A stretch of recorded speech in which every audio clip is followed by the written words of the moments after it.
আপন আপন বলিস কারে, কেউ তো আপন হয় না। আপন আপন বলিস কারে, কেউ তো আপন হয় না। স্বার্থ ছাড়া এই ভুবনে আপন তো কেউ রই না। স্বার্থ ছাড়া এই ভুবনে আপন তো কেউ রই না। আপন আপন বলিস কারে, কেউ তো আপন হয় না। আপন আপন বলো কারে, কেউ তো আপন হয় না। স্বার্থ ছাড়া এই ভুবনে আপন তো কেউ রই না। স্বার্থ ছাড়া এই ভুবনে আপন তো কেউ রই না। চোখ বুঝিয়া ভাবর মন, কে তোরা আপনজন। ভালোবাসা পাওয়ার জন্য আছে কি কারণ?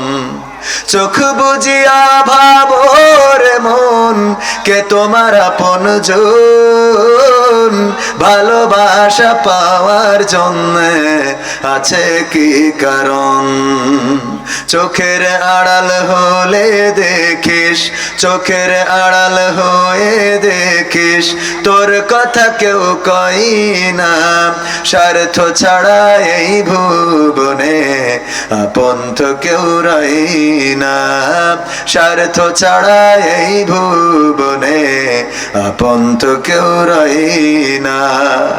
কার জন্যে এই ভালোবাসা, টাকা ঘরার বাড়ি, মরার পরে কবরেতে রাখবে তাড়াতাড়ি। কার জন্যে এই ভালোবাসা, টাকা ঘরার বাড়ি, মরার পরে কবরেতে রাখবে তাড়াতাড়ি। বিনা লাভে বন্ধুরে কেউ, বিনা লাভে বন্ধুরে কেউ তোলার বোঝাও বই না। স্বার্থ ছাড়া এই ভুবনে আপন তো কেউ রই না। স্বার্থ ছাড়া এই ভুবনে আপন তো কেউ রই না। আপন আপন বলিস কারে, কেউ তো আপন হয় না। আপন আপন বলিস কারে, কেউ তো আপন হয় না। স্বার্থ ছাড়া এই ভুবনে আপন তো কেউ রই না। স্বার্থ ছাড়া এই ভুবনে আপন তো কেউ রই না। ঠিক বললাম? স্বার্থ ছাড়া কোন মানুষের আপন না। স্বার্থ ছাড়া সন্তান মাকে খেদমত করতে চায় না। স্বার্থ ছাড়া মাও সন্তানকে দেখতে চায় না। কোনো না কোনো স্বার্থ সন্তান এবং মায়ের সাথে, স্বামী স্ত্রীর সাথে, ভাই বোনের সাথে, পৃথিবীর মানুষের সাথে, একে অপরের সাথে, এমনকি নরেন্দ্র মোদীর সাথে আর শেখ হাসিনার সাথেও স্বার্থ জড়িত আছে না নাই? স্বার্থ যতদিন ছিল ততদিন পর্যন্ত শেখ হাসিনার পক্ষে বলেছে। আজকে ডক্টর ইউনূসের সাথে মিটিং হয়েছে, একটা বারের জন্যও আমাদের মোদী সরকার বলে নাই যে শেখ হাসিনারে ফিরায়ে আবার সেই চেয়ারটাই বসাই দাও বলেছে নাকি? বরং আমাদের সরকার বলেছে শেখ হাসিনার ফিরাই দিতে হবে। ঠিক না? আমাদের সরকার দাবি করেছে। ডক্টর ইউনূস বলেছে যে শেখ হাসিনাকে আমাদের টাকা না দিয়ে কোনে যাচ্ছেন, আবার আসছেন, তাহলে অসুবিধা। ও আমার ভাইয়েরা, এই জন্য স্বার্থ ছাড়া কবির বিন সামাদ এখানে আসে নাই। স্বার্থ আছে যতক্ষণ কবির বিন সামাদ ওয়াজ করবে ততক্ষণ, স্বার্থ নাই যখন মাইকও বন্ধ হবে তখন। ঠিক না বেঠে? স্বার্থ নিজেরটা না বললে হবে না, মিথ্যা বলা হবে। আমিও স্বার্থ ছাড়া কথা বলি না। যেটা আল্লাহর সাথে বোঝাপড়া সেটা তো আল্লাহর সাথে। নামাজ, রোজা, হজ, যাকাত যেটা আল্লাহর জন্য সেটা আল্লাহর জন্য। কিন্তু ওয়াজটা খুব বেশি আল্লাহর জন্য করা হয় না, টাকার জন্য করা হয়। সত্য? বিশ্বাস হয় আপনাদের? আপনারা বিশ্বাস করলেও সত্য, না করলেও সত্য। ডক্টর ইউনূস সরকার এতদিন পর্যন্ত ক্ষমতায় নরেন্দ্র মোদী কিছুই বলে নাই এমনকি থাইল্যান্ডে যে বিসুমটেকের মিটিং এ ওখানে একসাথে তাদের মিটিং হবে, দুইজনে দ্বিপাক্ষিক মিটিং, সেটাও করতে রাজি হয় নাই। যখন দেখেছে যে না সব কিছু বাংলাদেশের ফেভারে চলে গেছে, জনগণও এখন ডক্টর ইউনূসের পক্ষে। এই বাংলাদেশে শুধু বাংলাদেশ নয়, গোটা বিশ্বে আন্দোলন হয়েছে কোন সরকার পতনের জন্য। সরকারকে আর চেয়ারে রাখা হবে না, কিন্তু দিন এমন আসতে যাচ্ছে যে বাংলাদেশে ডক্টর ইউনূসকে রাখার জন্য আন্দোলন হবে। ঠিক না ঠিক? এমন ব্যতিক্রম হতে যাচ্ছে এই বাংলাদেশে। অন্যান্য দেশগুলোকে সরকার পতনের আন্দোলন হয়, এমনকি এই বাংলাদেশেও সরকার পতনের জন্য আমার বিএনপির ভাইয়ের আন্দোলন করেছেন। জামাতে ইসলাম, জাসদ, বাসদ, হেফাজত সবাই রাজপথে নেমেছেন, রক্ত ঝরিয়েছেন, কিন্তু 16টা বছর চেয়ার থেকে টেনে নামাতে পারে নাই। তারপরে ছাত্র আন্দোলন করলো, রক্ত ঝরলো, জীবন গেল। 2000-এর মতো ছাত্র শহীদ হয়ে গেল, 20,000-এর মতো হাত হলো, হাত হারালো, পা হারালো, চোখ হারালো, বিনিময়ে ফ্যাসিস্ট সরকার বিদায় নিল। এইভাবে আন্দোলন করে করে চেয়ার থেকে নামাতে হয়েছে। কিন্তু বর্তমান বাংলাদেশের জনগণ বলতে চায় এটা যে ডক্টর ইউনূসের যদি ক্ষমতায় রাখতে রাজপথে নামা লাগে তাও লাগবে। বলেন ঠিক কি না? এই জন্য আমার আশফাকুজ্জামান রনি ভাইরা আজ দুদিন আবার নির্বাচনের কথা বলছে না। এই যে এতক্ষণ বক্তৃতা দিলে একবারও কিন্তু ভোটের কথা বলে নাই। আমি শুনছিলাম মনোযোগ সহকারে, দেখি বলে কিনা যে জান্নাতে জাতি হলে ভোট দিতে হবে তাড়াতাড়ি, বলেছে? তার মানে এখন বিষয়টা দাঁড়িয়েছে ভোট চাইলে হবে না, জনগণের পক্ষে থাকার দরকার আছে না নাই? জনগণের পক্ষে যদি না থাকে, ডক্টর ইউনূসের সুদখোর বলেছে, রক্ত চোষা বলেছে, কত কি বলেছে, কিন্তু তারপরেও এখন ডক্টর ইউনূসের পক্ষে মানুষ আছে না নাই? কারণ জনগণের পক্ষে যারা, জনগণও তাদের পক্ষে আছে না নাই? জনগণের পক্ষে যদি থাকে, জনগণের হক যদি আদায় করে দিতে পারে, তবে জনগণ স্বার্থ পাইলে জনগণ এই স্বার্থের কারণে ডক্টর ইউনূসকে চাই। বলেন ঠিক কিনা? আমার গানটা ছিল সেটা, স্বার্থ ছাড়া কেউ কোনো কথা বলতে চায় না। স্বার্থ আছে যতক্ষণ আমার আশফাকুজ্জামান রনি ভাইকে দাওয়াত দিয়েছে, এই এলাকায় জানে তিনি একজন প্রভাবশালী মানুষ, পকেটে টাকা মোটামুটি থাকে, সব সময় ঝাড়া দিলেই কিছু পড়ে। এই কারণে মাহফিল গুলোতে একটু ডাকে, আমাদের ডেকে দেয় আর উনার ডেকে নেয়। ঠিক না ভাই? ঠিক। সব জায়গায় স্বার্থ। স্বার্থ ছাড়া পৃথিবীর একটা কদমও ঘুরতে চায় না। কিন্তু আল্লাহ রাব্বুল আলামিন আমাদের কাছে কি স্বার্থ খুঁজেছেন? আল্লাহ রাব্বুল আলামিন বলেছেন, ওমা খালাকতুল জিন্না ওয়াল ইনসা ইল্লা লিয়াবুদুন, আমি জিন এবং মানব জাতিকে সৃষ্টি করেছি আমি আল্লাহ তাআলার ইবাদত করার জন্য। আল্লাহর ইবাদত করার জন্য পাঠালেন এই দুনিয়ায়। আর এই বান্দাকে কি দিলেন? আল্লাহ রাব্বুল আলামিন হাত দিলেন, পা দিলেন, চোখ দিলেন, কান দিলেন, কথা বলার শক্তি দিলেন, চলার শক্তি দিলেন, না চাইতেই বিবি দিলেন, সন্তান দিলেন। সন্তান যাদের আছে তারা বাবা হয়েছেন, ঠিক না? বউ যাদের আছে স্বামী হয়েছেন, হয়েছে না? আবার যাদের স্বামী আছে তারা স্ত্রী হয়েছেন। আল্লাহ রাব্বুল আলামিন না চাইতে এত কিছু দান করে দিলেন। এরপরেও যারা আল্লাহর ইবাদত করে না, এদের মতো অকৃতজ্ঞ মানুষ থাকতে পারে? এবার অকৃতজ্ঞ ঝিকর গাছাই নাই? আছে? ঝিকর গাছাই আছে কি নাই? আমিও তো ঝিকর গাছার মানুষ, আমিও জানি এই ঝিকর গাছায় অকৃতজ্ঞ আছে কি নাই। এই ঝিকর গাছা তো সেই ঝিকর গাছা যেই ঝিকর গাছাই আমাকে ইসলামী ব্যাংকের সামনে থেকে কলার ধরে টানতে টানতে নিয়ে গেল মাত্র 3 বছর আগে। বলতেছে, আল্লামা সাঈদী মুক্তির গান গেয়ে বেড়ান, কোন উদ্দেশ্য নিয়ে বলেন? আল্লামা সাঈদীর গান গান, রাষ্ট্র যারে রায় দিয়েছে তার পক্ষে কেন গান বলেন? আমাকে 3 বছর আগে, এবং সেটা লাইভ করলো। লাইভ করে কেউ কয় কোনো সাউন্ড হবে না, খালি মায়ের হবে। কি হবে? মায়ের হবে। আমরা কিছুই বলি নাই, এখনো বলছি না, বলবো না, কারণ বিচারের মালিক কে? যদি কেউ নীরব থাকে বুঝে নেবেন এই বিচারটা আল্লাহর দরবারে দিয়ে দেয়। এই বিচার করার জন্য আল্লাহই যথেষ্ট। বলেন ঠিক কিনা? যারা ওই দিন উপহাস করেছিল, কবির বিন সামাদ এই ব্যানারে এই নামটা লেখাই নিষিদ্ধ ছিল। একটা টিউবওয়েলের জন্য উপজেলা চেয়ারম্যান, ইউনিয়ন পরিষদের চেয়ারম্যান, কত জায়গায় ঘুরলাম, একটা টিউবওয়েল দিল না। কি অপরাধ আমার? এই দেশের জনগণ না আমি? আমার আব্বা আওয়ামী লীগ ছিল, পরে নাই জামাত ইসলাম হয়ে গেছে। আমার আব্বা তো আপনারা চেনেন, পদ্মপুকুর আমার দাদার বাড়ি। আমার দাদার বাড়ি কিন্তু এখানে, অরিজিনালি বলতে হবে। আমার আব্বাকে মানুষ করেছে এই দাদা। আমার দাদা 6 বছর, আমার আব্বা যখন 6 মাস বয়স তখন আমার দাদা মারা গেছে। তো গেলে আমার দাদি মানে প্রথম সন্তান 6 মাস বয়স, তার মানে আমার দাদির অবস্থা কি।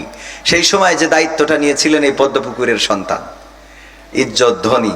পরবর্তীতে আমার এই দাদাইকেই দাদা হিসাবে চিনছি, আব্বা এই দাদাকেই আব্বাই জানতো এবং সেইভাবে মানুষ করেছেন। এখানে কয়েকবার আমরা ছোটবেলায় আব্বা আসলে এদিকে নিয়ে আসতো বাইসাইকেলে করে, আলহামদুলিল্লাহ। যাই হোক, তো সব মিলাই এই ঝিকরগাছার সন্তান আমি। আমার নামটা ব্যানারে থাকলে সেই ব্যানারটা চেঞ্জ করা লাগতো, স্টেজে ওঠা তো দূরের কথা।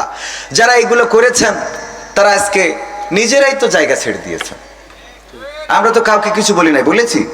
বলার প্রয়োজনও নাই। জায়গা ছেড়েছেন, কেন ছেড়েছেন, কিসের জন্য ছেড়েছেন? এটার এই বিচারের মালিক কে? এই বিচারের মালিক আল্লাহ। এই জন্য ক্ষমতা দেখানো যাবে না, অধ্যত্ব দেখানো যাবে না, পাওয়ার দেখানো যাবে না। এই পাওয়ার চিরদিন থাকে না। পাওয়ার দেখাতে পারবে তারা যারা আল্লাহর কাছে নিবেদিত। আমি পবিত্র কোরআনের যে আয়াতে কারিমা তেলাওয়াত করেছি, আল্লাহর নবীকে দিয়ে আল্লাহ বলছেন, কুল ইন্না সলাতি ওয়া নুসুকি ওয়া মাহইয়ায়া ওয়া মামাতি লিল্লাহি রাব্বিল আলামিন। ওগো নবী বলো, তোমার উম্মতদেরকেও বলতে বলো, আমাদের সবার জন্য এটা প্রযোজ্য। বলো নিশ্চয় আমার সালাত, আমার কুরবানি, আমার জীবন, আমার মরণ কার জন্য? আল্লাহর জন্য। তো আল্লাহর জন্য যদি নিবেদিত হয়ে যায়, এর মাইললেও অসুবিধা নেই, না মাইললেও অসুবিধা নেই, ঠিক কিনা? কিন্তু কেউ যদি দাদার জন্য নিবেদিত প্রাণ করে ফেলে, তাইলে তার আর দেশে থাকা সম্ভব হয় না, তার কাটার বর্ডার ক্রস করে ওপারে যাওয়া লাগে। কারণ জীবনটা আল্লাহর জন্য রাখে নাই। আমি মাঝে মাঝে বলি, এরা নাকি আবার পরহেজগার ছিল। ওই একবার আল্লাহর বান্দার মতো এক মুসলমান আর এক হিন্দু তর্ক বাঁধাইছে। মুসলমান বলতেছে আল্লাহ বড়, হিন্দু কয় ভগবান বড়। কয় আরে না, আল্লাহ বড়, কয় ভগবান বড়। দুইজনে তর্ক, আল্লাহ বড় না ভগবান বড়। কি করা যায়? এখন মুসলমান দেখছে তো থামতেছে না, একটা বুদ্ধি করলো যে এর একটু মেরে ফেলার ব্যবস্থা করি। কি করা যায়? বললো ওই যে পাহাড় দেখা যায়, ওই পাহাড়ের পরে উঠে তোর ভগবান যদি বড় হয় ওখান থেকে লাভ দিবি, যদি বেঁচে থাকিস তাহলে তোর ভগবান বড়। বললো ঠিক আছে চলো। এবার স্টেজের পরে উঠে বলছে নাও লাভ দাও। হিন্দু বলছে তুমি আগে দাও, তুমি তো নিয়ে আসলে। কয় তুই তো রাজি হইতে আইছিস। বলছে যে তুমি আগে দাও। দুইজনে তর্ক করতে করতে এক ফাঁকে মুসলমান বললো তোর ইমানে যদি এত জোর থাকে, তোর ভগবান যদি এত বড় হয়, তাহলে লাভ দিতে অসুবিধে কই? তো হিন্দু বলতেছ ঠিক আছে, আমি লাভ দিচ্ছি আগে। হে ভগবান তুমি রক্ষা করো বলে লাভ দিয়েছে, একেবারে অক্ষত, কোনো ঝামেলা নেই। এখন উপরে যে ও মালটা তো চিন্তায় পড়ে গেছে যে আসলে কি তাহলে ভগবান বড় নাকি আল্লাহ বড়? দুই নৌকায় পা যাদের, এদের কি কোনো কুল রক্ষা হয়? চিন্তা করতেছে ও তো বেঁচে গেল ভগবানের ডেকে, তাহলে কি এখন ভগবানকেই ডাকতে হবে? জোরে বললো আল্লাহ তুমি রক্ষা করো, আর আসতে বললো যদি না পারো তাহলে ভগবান দেখে রেখো, বলে দিয়েছে লাভ। তো আমাদের পরহেজগার হযরতের আউলিয়া উলিয়ার পর্যায়ে পৌঁছে গেল। সে বলেছিল আল্লাহ তুমি রক্ষা করো, যদি না পারো তাহলে দাদা হেলিকপ্টার পাঠাও। ঠিক না বে ঠিক? আল্লাহ যদি না পারে তাহলে দাদা আছে। যাই হোক, যে কথায় ছিলাম যে স্বার্থ ছাড়া পৃথিবীর কেউ আপন হয় না। আজকে ডক্টর ইউনূস প্রমাণ করে দিয়েছে যে এই বাংলাদেশ বিশ্বের দরবারে মাথা উঁচু করে দাঁড়াবে। বিসমটেকের চেয়ারম্যান উনি প্রধান হয়েছেন, ঠিক না? আন্তর্জাতিক যে সংগঠন বা সংস্থা বা যাই হোক না কেন, এত ভালো গবেষণা এখনো করার সুযোগ হয় নাই। তো এখানকার দায়িত্ব দিয়ে দিয়েছেন, বুঝে দিয়েছেন ডক্টর ইউনূসের কাছে। এটা প্রমাণ করে যে বাংলাদেশ এখন বিশ্বের বুকে মাথা উঁচু করে দাঁড়াবে। এই দেশ নিয়ে আর ষড়যন্ত্র করে পার পাওয়া যাবে না। আজকে মোদির সাথে বৈঠকে তিস্তার পানি চুক্তি নিয়ে কথা হয়েছে, বর্ডারে মানুষ হত্যা নিয়ে কথা হয়েছে, অপপ্রচার নিয়ে কথা হয়েছে। দাঁত ভাঙা জবাব দিয়েছেন ডক্টর ইউনূস, দেখিয়ে দিয়েছেন তিনি বাপের বেটা। যখন এসেছেন নরেন্দ্র মোদী সহ কূটনীতিক যারা ছিল সব দাঁড়ায় সম্মান করেছে, বলেন ঠিক কিনা? শুধু সম্মান করিনি, আসলি ক্ষয় ওং শান্তি নমো নমো নমস্কার বলিস না, বলে নাই? যখন ঢুকছে মাথায় রাখবেন, যারা অপেক্ষায় থাকে উনারা বড় নন, বড় তিনি যিনি আসেন। কথা কয় না? আমার কথা মনে হয় বোঝেননি। এই যে মাহফিলে আপনারা যারা বসে আছেন, আপনারা তো বসে আছেন, এখানে অতিথি যারা মেহমান যারা তারা একের পর এক আসছে, ঠিক কিনা? তাহলে আপনারা অপেক্ষায় আছেন, বড় কারা? যারা অতিথি, মানে আমি না, উনার মতো। তো এই যে উনারা কি আপনাদের থেকে বড়, তো বসে আছে, দেখেছেন কিনা আপনারা? ভিডিওটা চোখে পড়েছে? বসে আছেন নরেন্দ্র মোদী সহ অন্যান্য কূটনীতিক ভারতের, আর ডক্টর ইউনূস ঢুকলো, সবাই দাঁড়িয়ে গেল, আর মোদী বলতেছে ওং শান্তি নমো নমো। ঠিক না বে ঠিক? এটা প্রমাণ করে দেয় যে ডক্টর ইউনূস ওদের থেকেও বড়। আর ছবি একটা দিয়ে দিয়েছে যে আমি তো সেই মাল, 10 বছর আগে তুই আমার গলায় মালা পরাইলি। কি আর আমাদের দিদি যেইতে নিজি ধর্ম নিজের মুসলমান, যেইতে ওখানে আবার তিলক লাগাইতো, কথা কয় না, ঠিক না বেটা? কোন মুসলমান যদি কোন ধর্মের অনুসরণ করে, সেই ধর্মের কোনো কিছু ধারণ করে, তার মুসলমান পরিচয় দেওয়ার কোনো অধিকার থাকে না। কারণ একজন মুসলমানের সন্তান এই দেশে ইসলাম প্রচারের জন্য এসেছিল, বঙ্গবন্ধুর পরিবার ইরাক থেকে এসেছিল ইসলাম প্রচারে, সেই পরিবারের সন্তান হয়ে তিলকের কলঙ্ক মাথায় লেপন করে প্রমাণ করে দিয়েছে মুসলমানের সাথে এই পরিবারের সম্পর্ক নেই। তারপরে আবার বলে যে শেখ হাসিনা পালাই নাই। কি করেছে? শেখ হাসিনা হিজরত করেছে। কি করেছে? তো হিজরত যদি করে থাকে তা মক্কা মদিনায় যাবে, তোর দাদার দেশে যাবে কে? হ্যাঁ, যেখানে গেলে দুটো সোয়াব হবে নাকি? যেখানে গেলে দুইটা সোয়াব পাওয়া যাবে, ইবাদত বন্দেগী করা যাবে। হিজরত তো সেখানে হবে, হিজরত দাদার দেশে হয় কেন খালি? তো এই জন্যে এটা প্রমাণ করে দেয় যে ইসলামের সাথে তাদের কোনো সম্পর্ক ছিল। আর ডক্টর ইউনূস যতদিন আছে এই দেশে অন্তত পথ হারাবে না। আমরা নির্বাচন চাই। আবার আপনি মনে করেন না যে নির্বাচন চাইলে তো, নির্বাচন না হলে তো আমাকে জামাত তো ক্ষমতায় যাইতে পারবে না। তো এই জন্য নির্বাচনের দরকার আছে না নাই? প্রয়োজনীয় সংস্কার করেই তারপরে নির্বাচনে যেতে হবে। এরকম করলে হবে না, দে নির্বাচন করে দে ইলেকশন, একটু চেটে পুটে খায়, দেশটা মোদের নামে দলিল করতে চাই, আমরা দেশটা মোদের নামে দলিল করতে চাই। এই চাইলে কি হবে? চেটে পুটে খাওয়ার জন্য নির্বাচন হবে না। এবার নির্বাচন জনগণ রায় দেবে। এই দেশের জন্য যারা জীবন বাজি রাখতে পারে, এই দেশের জন্য যারা রাজপথে দাঁড়াতে পারে, এই দেশের জন্য যারা ফাঁসির কাষ্টে ঝুলতে পারে, এই দেশের জন্য যারা রক্ত ঝরাতে পারে, তাদেরকে রাষ্ট্রের ক্ষমতায় আনা হবে। বলেন ঠিক কিনা? এরপর আরেকটা স্লোগান উঠেছে, বলবো বলে নিয়ে আলোচনায় যায়। সেটা হলো এখন বলতে চাচ্ছে সব দল দেখা শেষ, দাড়ি টুপির বাংলাদেশ। এই জন্য ভাইজানও দাড়ি রেখেছে, আলহামদুলিল্লাহ। রাখেন, রাখলে কাজে লাগবে। টুপিও আছে ভাই। এখন ইসলামের কথা যেভাবে বলে, আমার তো মনে আছে জিগর গাছায় আমাদের আর দাওয়াত হবে না। কারণ ভাই বুঝতে পেরেছে যে সব দল দেখা শেষ, কথা কয় না, দাড়ি টুপির বাংলাদেশ। দাড়ি টুপির হাতে দিয়ে দেখতে চাই যে কি স্বাদ। আমরা ইংরেজদের শাসন দেখেছি, প্রায় 200 বছর তারা শাসন করেছে, আমাদের উপরে জুলুম করেছে, নির্যাতন করেছে, নিষ্পেষণ করেছে। তারপরে আমরা পাকিস্তান দেখেছি, আমাদের পাকিস্তানরা 23টা বছর আমাদের উপরে জুলুম করেছে, নির্যাতন করেছে, ধর্ষণ করেছে, গণধর্ষণ করেছে, হত্যা করেছে, লুটতরাজ করেছে, আমাদের উপরে যা মনে চাই তাই করেছে। তারা শান্তি দিতে পারে নাই। এরপরে আমরা 71 দেখলাম, 71 পরবর্তী আজ স্বাধীনতার 53 বছর পার হয়ে গেল। আমরা স্বাধীনতা পরবর্তী, কেউ বলেছে নতুন বাংলা গড়বে, কেউ বলেছে সবুজ বাংলা গড়বে, কেউ বলেছে আলোকিত বাংলা গড়বে, কেউ বলেছে সোনার বাংলা গড়বে, কেউ বলেছে ডিজিটাল বাংলা গড়বে। আর আমার ওবায়দুল কাদের কাকা স্মার্ট বাংলা গড়তেছে, স্টেজই ভেঙে ফেলেছে। ঠিক না বে ঠিক? এত কিছু গড়তে চেয়ে যেহেতু পারে নাই, সুতরাং আমাদের বক্তব্য হলো আর সোনার বাংলা, নতুন বাংলা, সবুজ বাংলা, সোনালী বাংলা, রূপালী বাংলা, দীপালি বাংলা, পূবালী বাংলা, ডিজিটাল বাংলা, স্মার্ট বাংলা এইগুলো দেখার ইচ্ছা নাই। আমরা আগামীতে দেখতে চাই আল কোরআনের বাংলা দেখতে চাই। বলেন ঠিক কিনা? আল কোরআনের বাংলা দিয়ে দেখতে চাই যে আসলে কি হতে পারে। এইবার একটা প্রমাণ যদি আপনাদের দিই, ধর্ষণ বেড়ে গিয়েছিল মাঝখানে, এত ধর্ষণ, ঘরে ধর্ষণ, মানে এ যেন ওই যে ফেরাউনের সময় একবার ব্যাঙের গজব আসতো, একবার পানির গজব আসতো, একবার শুকনো খরা, এক এক রকম গজব আসতো না। ডক্টর ইউনূস ক্ষমতা নেওয়ার পরে যেন ওরকম শুরু হলো। একবার ভ্যানওয়ালা, রিক্সাওয়ালা, একবার আনসারওয়ালা, একবার পুলিশওয়ালা, সব রাজপথে শাহবাগে যার দরকার। ফকিররাও যে না জানি কবে দাঁড়ায় পড়ে যে আমাদের ভিক্ষে 2 টাকার নোট চলবে না।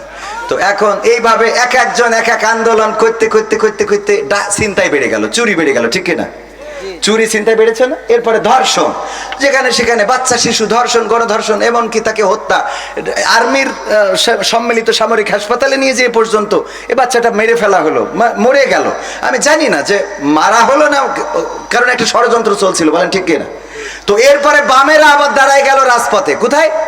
শাহবাগে বামেরা কি দাবি করলো যে ধর্ষণের শাস্তি হতে হবে মৃত্যুদণ্ড। বামেরা যারা আল্লাহতে বিশ্বাস করে না, কোরআন বিশ্বাস করে না, তারা কি শাস্তি চেয়েছে?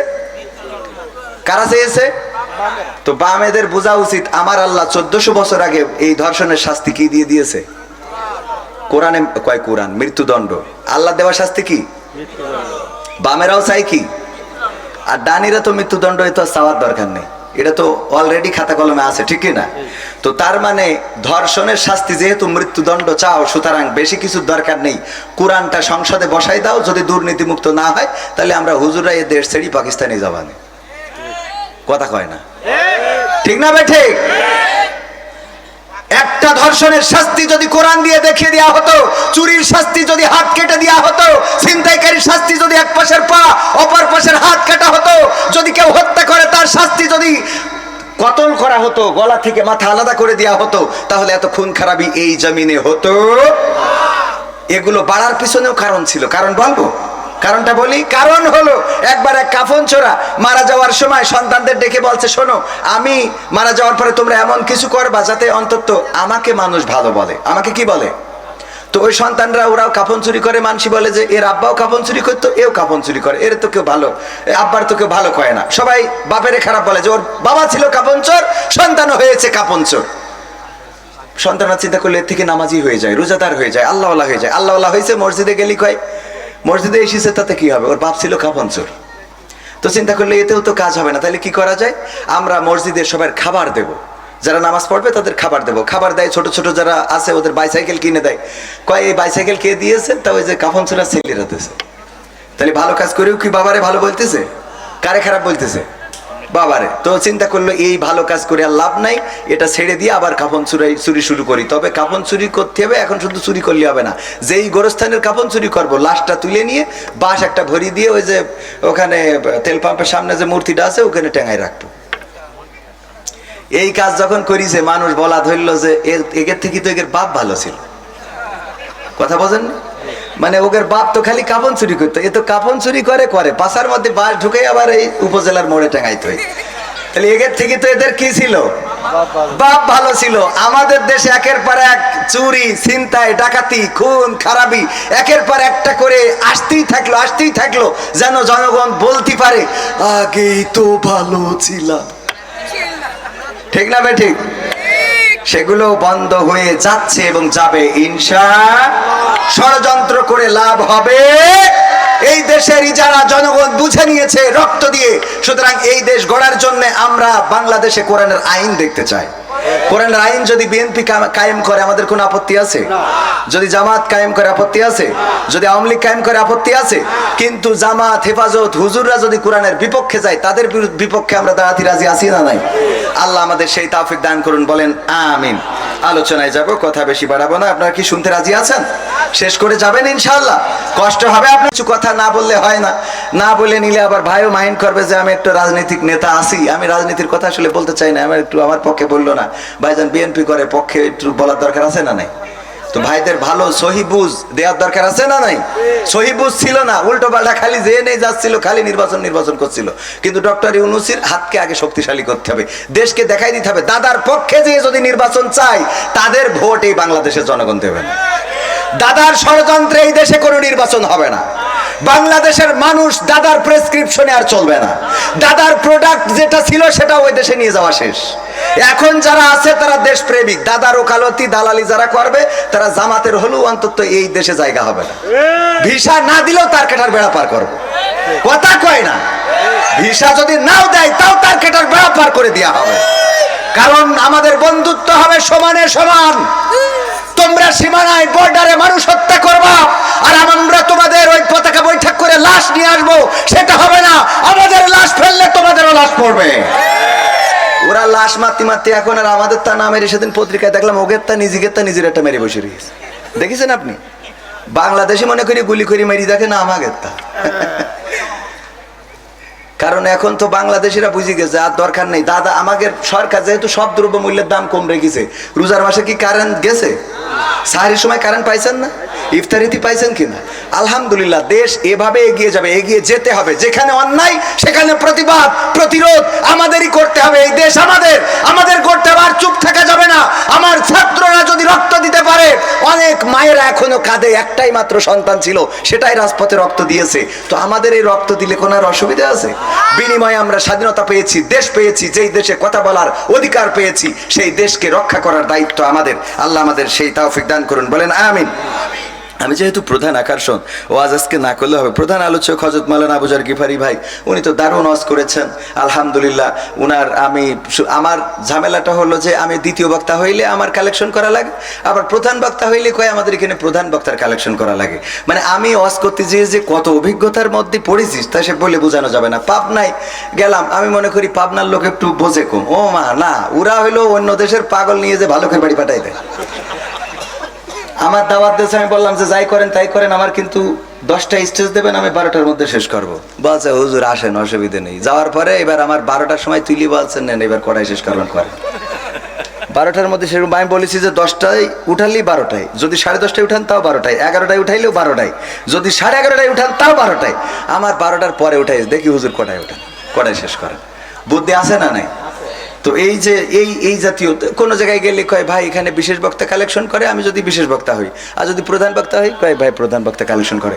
আমার ভাইজান যিনি আসছেন আবু জার গিফারি ভাই, উনি ছিলেন প্রধান আলোচক, উনি একটু এই কাজটা করে দিয়ে গেলে লাস্টে যারে উঠানো হয় তারে দিয়ে কালেকশন করাইতে হয় না, কারণ তারে দিয়ে কালেকশন করাইলে লোকজন ঠাস করে উঠে চলে যায়।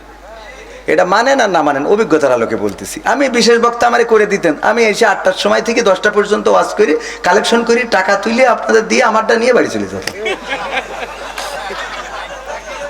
মানে এখানে তো অন্য জায়গায় আমি অগ্রিম কমপ্লিট বুঝে নিয়ে তারপরে যাই, এখানে বাড়ির কাছে তো এই জন্য করি না। খুব খারাপ অবস্থা যাচ্ছে, দাদা বাড়ি তো একটু বেশি করে দেবেন, আল্লাহ কবুল করুন, বলেন আমিন। তো যাই হোক, আমার মতো এত সরল সোজা, এত সোজা সাপটা কথা কেউ বলবে না। এত সোজা সাপটা কথা বলার জন্য বুকির জজবা থাকা লাগবে। আমি করি অন্যায়, এমনি পাপের সীমা নেই, তারপরে যদি মিছে কথা বলি, অনেকেই স্ট্যাটাস দেয় আমি কোরআনের দাওয়াত নিয়ে আজকে চললাম রাজশাহী। তো তোর দাওয়াত টাকা না দিলে তুই রাজশাহী তো তোর জীবনে জাতি দেখিনি। রাজশাহী কি তুই তো আমাকে ছুটি পুরো আসিস না, কথা কয় না। ও কোরআনের দাওয়াত নিয়ে চলে যাচ্ছে রাজশাহী, টাকা না দিলি তো আসে না, বলেন ঠিক না ভাই? ঠিক। তো যাই হোক, আজকের এই মাহফিল কিসের উদ্যোগে? 12তম বাৎসরিক তাফসীরুল কোরআন মাহফিল পদ্মপুকুর দারুস সালাম কোরআনিয়া হাফিজিয়া ও এতিমখানার উদ্যোগে। এই মাহফিলের শ্রদ্ধাভাজন সভাপতি রয়েছেন জনাব মোহাম্মদ আব্দুল আজিজ খোকন সাহেব, যিনি সভাপতি পদ্মপুকুর দক্ষিণপাড়া জামে মসজিদ, এবং আজকের প্রধান অতিথি হিসাবে রয়েছেন আমার পাশে জনাব শ্রদ্ধাভাজন বড় ভাই মোহাম্মদ আশফাকুজ্জামান খান রনি। এছাড়া আলোচনা করেছেন হযরত মাওলানা আবু জার গিফারি, আলোচনা করেছেন অত্র অঞ্চলের আরও অন্যান্য উলামায়ে কেরাম। পরিচালনায় রয়েছেন মোহাম্মদ আব্দুর রহমান, যিনি পরিচালক রাজাতুল জান্নাত মহিলা মাদ্রাসা। এছাড়া আমার সামনে উপবিষ্ট দিনদার ইমানদার মুসলমান ভাই বাবাজিরা, পর্দার অন্তরালে আমার মা এবং বোনেরা, সবাইকে অন্তরস্থল থেকে আনুষ্ঠানিকভাবে সালাম জানাচ্ছি, আসসালামু আলাইকুম ওয়া রাহমাতুল্লাহ। আল্লাহর শুকরিয়া আদায় করছি যে মহান রব দয়া করে মায়া করে আমাদেরকে মানুষ হিসাবে সৃষ্টি করেছেন, আজকের এই পরিবেশে আসার বসার তৌফিক দান করেছেন। যেই সময় পদ্মপুকুর হাসপাতালে অনেকেই আছে মৃত্যু যন্ত্রণায় কাতরাচ্ছে, এখানে না থাকলেও সদরে আছে, যে আল্লাহ এতগুলো মুসিবত থেকে মুক্ত রেখে এখানে এসে বসার তৌফিক দান করেছেন, সেই রবের শুকরিয়া আদায় করে সবাই পড়ছি আলহামদুলিল্লাহ। আল্লাহর শুকরিয়া আদায় করলে আল্লাহ রাব্বুল আলামিন নিয়ামত বাড়িয়ে দেন, বলেন সুবহানাল্লাহ। যদি কেউ একবার সুবহানাল্লাহ বলেন, বুখারী শরীফের হাদিস হলো যে আল্লাহ রাব্বুল আলামিন এই জমিনের যত খালি জায়গা আছে সমপরিমাণ সওয়াব তার আমলনামায় দিয়ে দেন, বলেন সুবহানাল্লাহ। সুবহানাল্লাহ বললে কোনো অসুবিধা নাই, সুবহানাল্লাহ, আলহামদুলিল্লাহ, লা ইলাহা ইল্লাল্লাহ, আল্লাহু আকবার। যদি কেউ একবার এই 4টা কালিমা পড়ে, আল্লাহ রাব্বুল আলামিন তার জন্য জান্নাতে একটা বীজ বপন করে দেন, যেটার চারা হয় এবং পরকালে ওই জান্নাতের গাছের ছায়া তলে সেই স্থান পাবে। আল্লাহ নবী সাল্লাল্লাহু আলাইহি সাল্লাম বর্ণিত হাদিস। সম্মানিত ভাইয়েরা, এই জন্য আল্লাহ রাব্বুল আলামিনের জিকির করা, তার তাসবিহ জপা, আমরা এগুলো না জপে এখন তো অনেকেই অনেক রকম জিকির বানাই নিয়েছি, কেউ হ্যাঁ হ্যাঁ করে, কেউ এই করে তাই করে, কত রকম জিকির শয়তান ফেল মেরে জিকির মানে ভয় পেয়ে গেছে যে এটা কি, এই জিকির আছে না নাই? শয়তান কয় তোরা থাক বাংলাদেশে, আমি চলে গেলাম, কারণ আমার আর এখানে কোনো ডিউটি নেই। তোরা যা করছিস তাতে আমার আর কোনো ডিউটি আছে না নাই? এরকম। এরপরে আমি একটা জিনিস সেদিনও আলোচনায় বললাম, আমার একটা বিষয় মনে হতো যে শয়তান কি আসলে রোজার মাসে কি বাইন্দে রাখে, মানে ওর কি শৃঙ্খলিত করা হয়? তো আমি ঈদের দিন প্রমাণ পাইছি যে আসলেই ওর বেঁধে রাখা হয়, ওর ঈদের দিন ছেড়ে দেওয়া হয়। কারণ ঈদের দিন আমি যা উদো চ্যাংড়াতে যা দেখলাম আর মহিলাদের মেয়েদের যা দেখলাম, তাতে আমার বোঝা শেষ যে ঠিকই শয়তানা ছেড়ে দিয়েছে। ও একদম এসে গ্যাটিস মেরি গিয়ার সব রাস্তায় নামাইতেছে, ঠিক না বেঠিক? গদখালি আমি যাওয়ালো, আমি ওই দিন আবার আর এক জায়গায় দাওয়াত ছিল, জন খাটতে গেছিলাম দুইটা, ওই দিন আবার দুইটা প্রোগ্রাম ছিল। যাই হোক, প্রোগ্রাম ছিল, চলে গেছিলাম ঈদের দিন। তো সব মিলাই এই যে অবস্থাগুলো দেখেছেন না, আর মা বোনদের ধৈর্য আছে। আমি ধৈর্য পাইছি শয়তানের ধৈর্যের উপরে ধৈর্য আমি কারো দেখি নাই। আপনাদের মনে হয় আল্লাহ বলেছে কি, ইন্নাল্লাহা মাআস সাবিরিন, আল্লাহ ধৈর্যশীলকে পছন্দ করে, এবং সেই ধৈর্যশীল শয়তানের উপরে আমি একটাও পাই নাই। কারণ এই শয়তান দেখেন, আশফাকুজ্জামান খান রনি ভাই এখন নামাজ রোজা করে, আল্লাহ লাগিরি করতেছে। এই জন্যই শয়তান কোনোদিন মনে করবে না যে ও যেহেতু বিএনপি করতে এখন জামাত মার্কা হিগে যা করার আমি ধোকা দেবো। কথার কথা, মানে আল্লাহর রাস্তায় যে চলেন, আল্লাহর রাস্তায় যে চলেন, টুপি দিয়ে দাড়ি দিয়ে চলছেন, শয়তান এটা মনে করে না যে যেহেতু সে নামাজি হয়ে গেছে তাহলে ওর আর ধোকা দেব না, এটা মনে করে? কথা কয় না। শয়তান কি এটা মনে করে? একজন নামাজি যখন মসজিদে যায়, নামাজি হয়ে গেছে, শয়তান কি মনে করে ও নামাজ পড়ে আর ওর ধোকা দেব না? বরং শয়তান ওর পিছনেই লেগে থাকে মৃত্যুর আগ পর্যন্ত। যখন সে মারা যাবে তখনও তার পিছনে লেগে থাকে যে কি করে ওর ওই জায়গা থেকে ফিরিয়ে আনা যায়, ঠিক না বেঠিক? হ্যাঁ। এরপরে দেখেন, মা বোনদের কথা বলছিলাম। আমার মা বোনেরা এই ঈদের দিন বেরোলো, মাথার মধ্যে যে কটা সিফটি পিন আর পেরেক মারা, এত পেরেক মারার ধৈর্য পুরুষদের আছে বলে আমার মনে হয় না। বলেন, বরং পুরুষরা কি খোঁজে, একটা গোল গলা গেঞ্জি ঠাস করে গলায় পরাই দেবে, বুতাম লাগানোরও টাইম নেই। বুতাম যেন না লাগানো লাগে, আর বুতাম যদি থাকে তাও খুলে থুয়ে দেবে, এর দুটো লাগাই দিয়েছে আর এগুলো খোলা, কলারটা ভাঁজতে সুন্দর করে রাখবে, তাও টাইম নেই যুবকদের। কথা কয় না। আর মা বোনেরা সিফটি পিন তো সিফটি পিন, এগুলো লাগাইছে, উন্নাটা ভালো উন্না ভাঁজ করে করে 4 তালা বানাইছে, 7 তালা বানাই। তারপরে যে লিপস্টিকের বাইরে দিয়ে আবার তার কাটার বর্ডার এমনি দিয়ে চিকন করি, এত কায়দা করি, ও তো দ্বিতীয় একটা ধৈর্য দরকার আছে, বলেন। এরপরে কি করে, তারপরে যে পোশাক আশাক মেকআপ করিয়েছে সুন্দর করে সাদা করি, তারপরে আবার একটু লাল মেরি দেশ। বলছেন যে হুজুর আপনি এত খেয়াল করে দেখেন, বাবারে চোখের সামনে তো পড়ে। ধৈর্য আছে না নাই? তো শয়তান ছেড়ে দিয়া রোজার মাস চলে গেল, আত্মসংযমের মাস। এত আত্মসংযম করলাম যে আমরা ডিজে পার্টি বাজাই, ডিজের বড় বড় পিকআপ গুলোতে স্পিকার ভাড়া করে নিয়ে সেখানে আমার যুবকেরা, তরুণেরা, কিশোরেরা এত নাচানাচি করছে, গাড়ি থেকে পড়ে যাচ্ছে, মারা যাচ্ছে, হাসপাতালে যাচ্ছে। অন্য অন্য ধর্মাবলম্বীরা চিন্তা করতেছে এইরাম ঈদ না আসাই ভালো। কথা কয় না। এটা কি মুসলমানের অনুষ্ঠান হচ্ছে? এদের জন্য আমাদের প্রতিরোধ করার মতো মানুষ আছে? এই সমাজে প্রতিরোধ করার মতো কোনো মানুষ দেখি না। দুঃখ লাগে যে এইগুলো বাধা দেওয়ার মতো মানুষ নাই, বরং এইগুলো করানোর জন্য মানুষ আছে। ছুটিপুরে আমি মাহফিলের আয়োজন করলাম, বিভিন্ন দোহাই দিয়ে আইন দিয়ে বন্ধ করা হলো, মাহফিলের দিন বন্ধ করা হলো। আজকে সেখানে নোবেল এসে নাচা গাওয়া করতেছে, মেয়ে ছেলে একসাথে, একটা মানুষ পাইলাম না এই অনুষ্ঠানের বিরুদ্ধে কথা বলার। আমি নিজেও সেখানে ছিলাম নাচা গাওয়ার আগ পর্যন্ত, কারণ আমি ওই কলেজের ছাত্র, আমাদেরও দায়িত্ব ছিল, গিয়েছিলাম। কিন্তু চলে এসেছি অনুষ্ঠানের আগে, নাচের আগে, গানের আগে। এমনকি অনুষ্ঠানটাই কোরআন তেলাওয়াতটাও আগে করানো হয়নি, আমার আশফাকুজ্জামান খান রনি ভাই সাক্ষী, আগে নাচানো হয়েছে, ঠিক না বেঠিক? না, কোরআন তেলাওয়াত পরে হয়েছে, আগে নাচ হয়েছে, ড্যান্স হয়েছে। 4 জনে আগে ড্যান্স করে নিছে, তারপরে কোরআন তেলাওয়াত। চিন্তা করা যায়, একটা মুসলিম দেশে কথা বলার কেউ নাই, ওখানে আলেম ওলামাও ছিলেন, কাউকে প্রতিবাদ করতে দেখলাম না। এগুলো যদি প্রতিবাদ না করি সমাজ পরিবর্তন হবে কি হবে? বেঁচে থেকে অযথা বিদ্যা শিখে যদি না গড়তে পারি শোষণবিহীন সমাজটাকে, কি হবে বেঁচে থেকে? কি হবে ছাত্র সেজে চুমু খেয়ে সনদ খানা যদি হয় বিদ্যালয়টা পরিমণিদের আড্ডাখানা? কি হবে ছাত্র সেজে চুমু খেয়ে সনদ খানা যদি হয় বিদ্যালয়টা নায়িকাদের আড্ডাখানা? এর চেয়ে মরাই ভালো, দেশ ছেড়ে যাওয়াই ভালো, এর চেয়ে মরাই ভালো, দেশ ছেড়ে যাওয়াই ভালো। কি হবে ধোকা দিয়ে বিবেকটাকে, কি হবে ধোকা দিয়ে বিবেকটাকে? কি হবে বেঁচে থেকে অযথা বিদ্যা শিখে যদি না গড়তে পারি শোষণবিহীন সমাজটাকে? কি হবে বেঁচে থেকে? কি হবে লেখালেখি কলমবাজির ওই মহড়া সমাজের আসল চিত্র যদি না যাই তুলে ধরা, কি হবে লেখালেখি কলমবাজির ওই মহড়া। সমাজের আসল চিত্র যদি না যাই তুলে ধরা, যদি ওই ঘুষের বলে কলমটা উল্টো চলে, যদি ওই হ্যালো কলে ক্যামেরা উল্টো বলে, তবে কি যাবে রোখা দুর্নীতিকে, তবে কি যাবে রোখা দুর্নীতিকে। কি হবে বেঁচে থেকে অযথা বিদ্যা শিখে যদি না গড়তে পারি শোষণবিহীন সমাজটাকে। কি হবে বেঁচে থেকে, কি হবে যুবক নামের বোঝা হয়ে এই ধরাতে, যেখানে মা বোনেরা ধর্ষিতা হয় দিনে রাতে। কি হবে যুবক নামের বোঝা হয়ে এই ধরাতে, যেখানে মা বোনেরা ধর্ষিতা হয় দিনে রাতে। যৌবনের সার্থকতা ঘুচিবে সকল ব্যথা, যৌবনের সার্থকতা ঘুচিবে সকল ব্যথা। পারো যদি বলি দিতে মানুষরূপী পশুটাকে, পারো যদি বলি দিতে মানুষরূপী পশুটাকে। কি হবে বেঁচে থেকে অযথা বিদ্যা শিখে যদি না গড়তে পারি শোষণবিহীন সমাজটাকে। কি হবে বেঁচে থেকে, কি হবে নামাজ রোজা ইমানদারির বড়াই করে কোরআনের খাদেম যারা তারা যদি থাকে কারাগারে। কি হবে নামাজ রোজা ইমানদারির বড়াই করে কোরআনের কর্মীগুলো থাকে যদি কারাগারে। মসজিদের কোণে বসে জিকির যত করো কষে, মসজিদের কোণে বসে তাসবিহ যত টানো ঠেসে, এভাবে যাই না পাওয়া আল্লাহকে, এভাবে যাই না পাওয়া আল্লাহকে। কি হবে বেঁচে থেকে অযথা বিদ্যা শিখে যদি না গড়তে পারি শোষণবিহীন সমাজটাকে।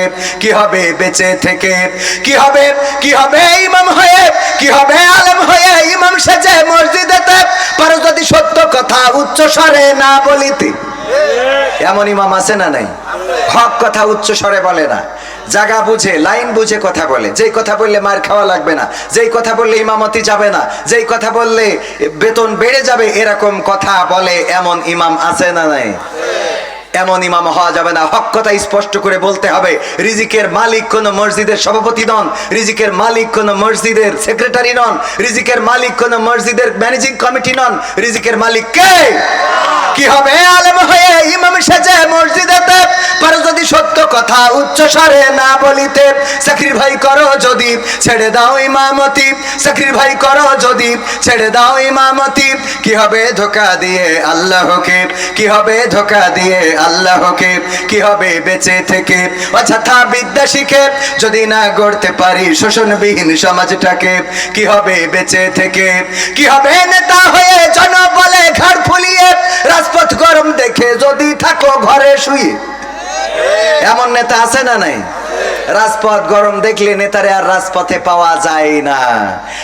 এই নেতা দেখার জন্য গোটা সংসদটা দেখলেই তো হয়ে যায়। শেখ হাসিনা থেকে শুরু করে গোটা এমপি মন্ত্রী সব একবারে চলে গেছে একযোগে। আমাদের উপজেলা চেয়ারম্যান, ভাইস চেয়ারম্যান, ইউনিয়ন পরিষদের চেয়ারম্যান একযোগে চলে গেছে না? এই নেতারা বলতো যে কি, শাহবাগে বললো আমরা যদি পিশাব করে দিই বানের পানির মতো ভাসি যাবে। আমি বললাম তোমাদের বানের পানির মতো দরকার নেই, খালি এসে ওই স্যালোর পানি যেখানে পড়ে ওখানে একটু মুইতে 1 বিঘে জমি ভাসাই দাও দেখি। ঠিক না বে ঠিক? লিকচার ক্ষমতা থাকলে লিকচার বড় বড় দেয়া যায়। রাজপথে দাঁড়ানোর মতো বড় দুঃখ হয় যে শেখ হাসিনা 16টা বছর যেসব গোলামদেরকে কুকুরদেরকে পালন করেছে, একটা কুকুরও রাজপথে নামে নাই। বলেন ঠিক না? আবার তারাই আমাদেরকে দেখলে ঘেউ ঘেউ শুরু করে দিত। আমাদেরকে দেখার পর 71-এর রাজাকার, এই মুহূর্তে বাংলা ছাড়। আমরা রাজাকার নই, বাংলাদেশের পাসপোর্ট নিয়ে এখানে বসবাস করি। দাদাদের রাজাকার যারা তারাই আমাদেরকে রাজাকার বলে থাকে। রাজাকার কারা তারা প্রমাণ করে দিয়েছে এই দেশ থেকে ওপারে যে। ঠিক না বে ঠিক? এই দেশ যাদের, তারা এই দেশে থাকবে না। জেলে যাক, ফাঁসি হোক, ফাঁসির কাস্টে ওনার নেত্রী বেগম খালেদা জিয়া শত জুলুম সহ্য করেছেন এই দেশে, ঠিক কিনা? আর আমাদের নেতারা তো ডাইরেক্ট জুলুম সহ্য করে একেবারে ফাঁসির কাস্টে ঝুলে ওপারে চলে গেছে। ঠিক না বেঠে? ক্ষমতায় কেউ স্থায়ী হয় না, হোক না সে হাসিনা কি বারে না, সে আরটা চিরকাল থাকে না।